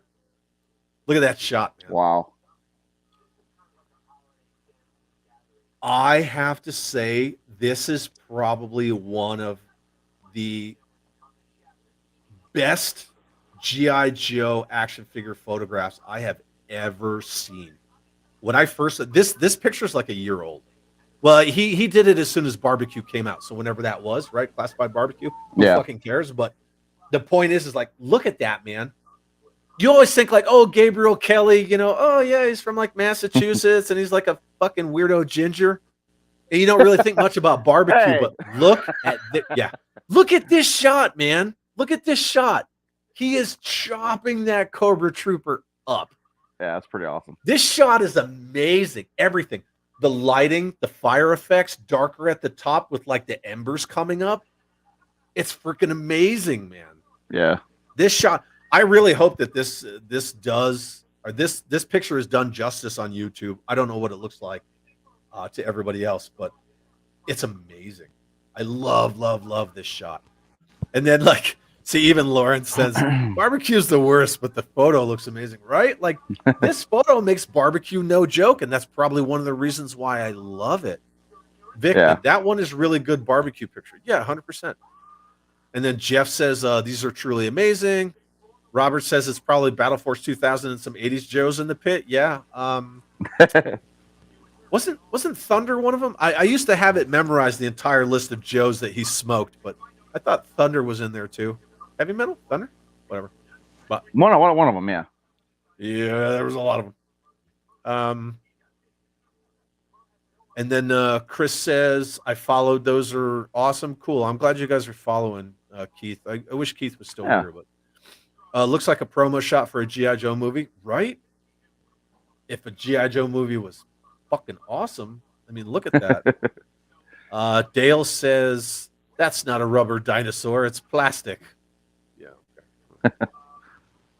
We're not talking about the dinosaur anymore, man. Lawrence says it looks like a painting, not a picture of a toy. 100%. It does. It does look. It looks more like a painting. Yeah, dude. The art that he creates with action figures is amazing. And then Dale says, "Is Hasbro colorblind? I don't see any red man. They're worse than I am." Red. What are we talking? Oh, the Red Ninja. Oh, we're kind of all over the place. Oh yeah. Look, Patrick says classify. No. Yeah, sorry, but it's an awesome photo. So whatever. Anyway, so that's all we got for Community Spotlight. So again, I'm going to chuck this up here one more time. If you guys didn't see it before, everybody in the chat, and you want to go check out more of his stuff, so there's the links for KB Jodographs on Instagram and Facebook. Please go check them out. Now we're going to move on to honorable mention, my friend. Dude, we're about to hit 3 hours. Isn't that nuts? Yeah. That's crazy. That's cool, man. Okay, so honorable mentions. This week's honorable mentions are two vehicles, since we were talking ground war, but they're larger scale vehicles. And if everyone tunes in to episode 9 on New Year's Day, we will get into these two vehicles specifically, and that is the 1990 Hammerhead and the 1994 Block. James, you got anything for these two? Oh man, well, I like them both actually.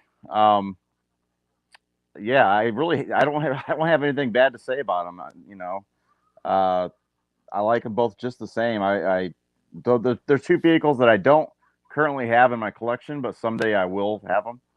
Um, but I think they're probably two of the coolest vehicles that came out of the '90s for sure. So, oh, Like there he stuff. is. I was Yep. turning my camera off because I was taking my gum out of my mouth. It just doesn't seem like something I should do on camera. It's good. I didn't go anywhere. I just don't want to be like, yeah. Anyway, just digging gum out of my mouth. Right. So, So yeah. Go ahead. Go ahead. Nope. Okay. You talk. I like them both. I think they're awesome. I mean, they're two of the most iconic vehicles for the 1990s. Absolutely. Two of the hardest vehicles to find complete. Exactly. The only difference is the Blockbuster came out in 1994, the very last year, the tail end of the whole line, and then the latter vehicle came out in 1990. So, you know. Yep. But they both look, the exact same quality. I mean, we just had the pile drivers, for instance. I mean, compare that to this. I mean, a huge difference. I mean, wow, the quality and the craftsmanship and the whole thought process that they had to put into these two vehicles. I mean, it just says it all. You just look at these two vehicles. I mean, that's all I got. We're going to get a little more in depth on these two vehicles specifically and a couple other things on our New Year's Day show. So for everybody that's still with us, and thank you for still being with us, James and I really thank you for that. Yep, thank you very much. On New Year's Day, we're going to talk about what we got for Christmas that has to do with 90 to 94, and these two vehicles specifically are each going to make a guest appearance on that episode. Awesome. James, Wednesday, I'm dropping my Blockbuster unboxing video. That'll be cool. That'll be really cool. I got one sealed, mint in a sealed box, and I opened it and I built it and I put the stickers on it and I threw it up on the shelf with all the rest of my shelfies and my dollies. And so I took a video of it. On Wednesday, I'm going to throw that sucker up so then I can get all the hate mail that I ruined. You need to put that video in our 90s group for like. Oh, seriously. I will. I will. That would be awesome. So on New Year's Day, both these vehicles will make their debut on Neon at Night in person. Awesome. And then you can show all the cool stuff that you got. All right, I will do that. Cool. All right, Sounds my good, friend. Man. Well, that's our honorable mention. And so New Year's Day, we don't know if we're going to title it Neon Year's Day or New Year, New Neon, but we'll work on that. Everybody in the chat, if you have an idea what you want the title to be, let us know. And maybe we'll pick it, maybe we won't. And public service announcement, we cannot do what we do without the generosity and hard work of Carson Metaxas at 3djoes.com. This is just the overview screen of 1991 vehicles. And then that's where I get all the images from. So there it is. Awesome. Right?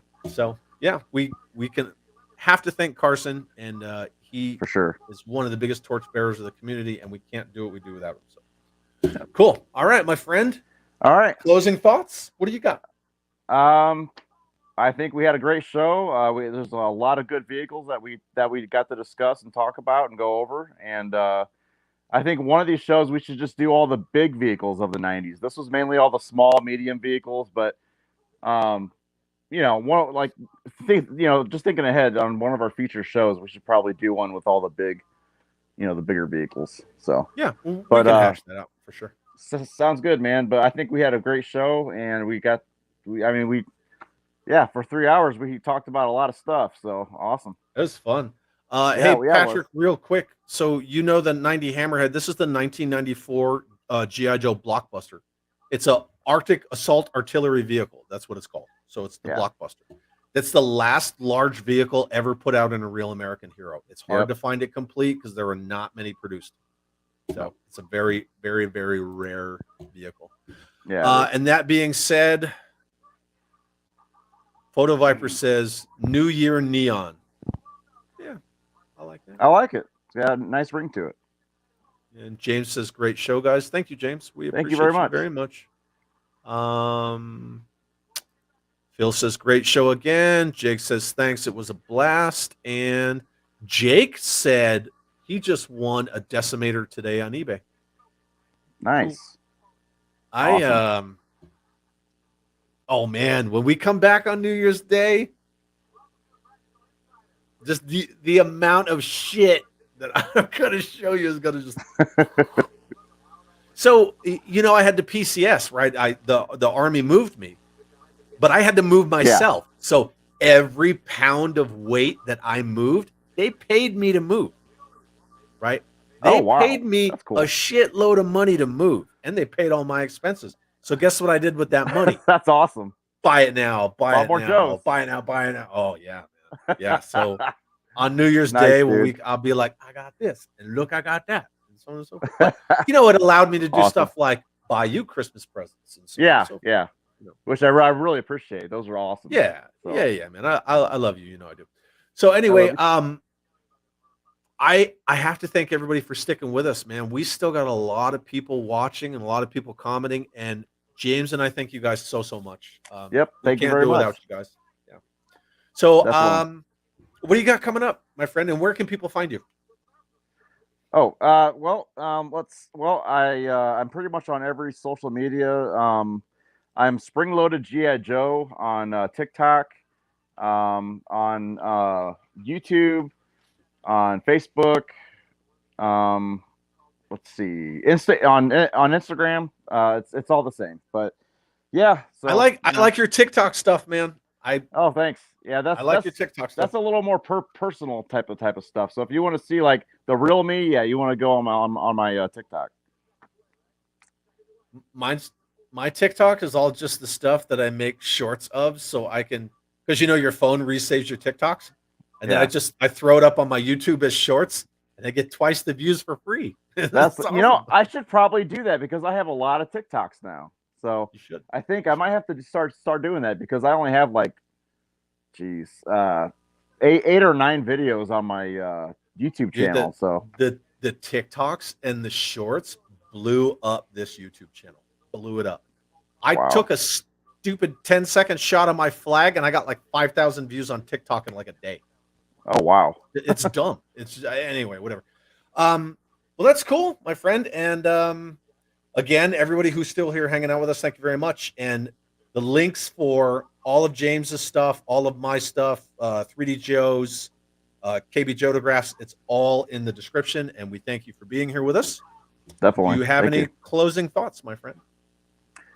I wish you all a happy Merry Christmas and happy holidays. I hope you have a great time and get to spend some really make some good memories with all your families and your kids and everything. And I just wish you a Merry Christmas. Thanks a lot for watching. Yeah, I want to do the same. I want to wish everybody a happy holidays, no matter what you celebrate, do or don't celebrate, what you believe. Just have a good time, be good to yourself, be good to each other, and check on your friends because they probably need you. So that's right. I love you, James. I love you too, man. And I will see you on New Year's Day, my friend. All right. You have a Merry Christmas, buddy. All right. Everybody have a great night. Bye.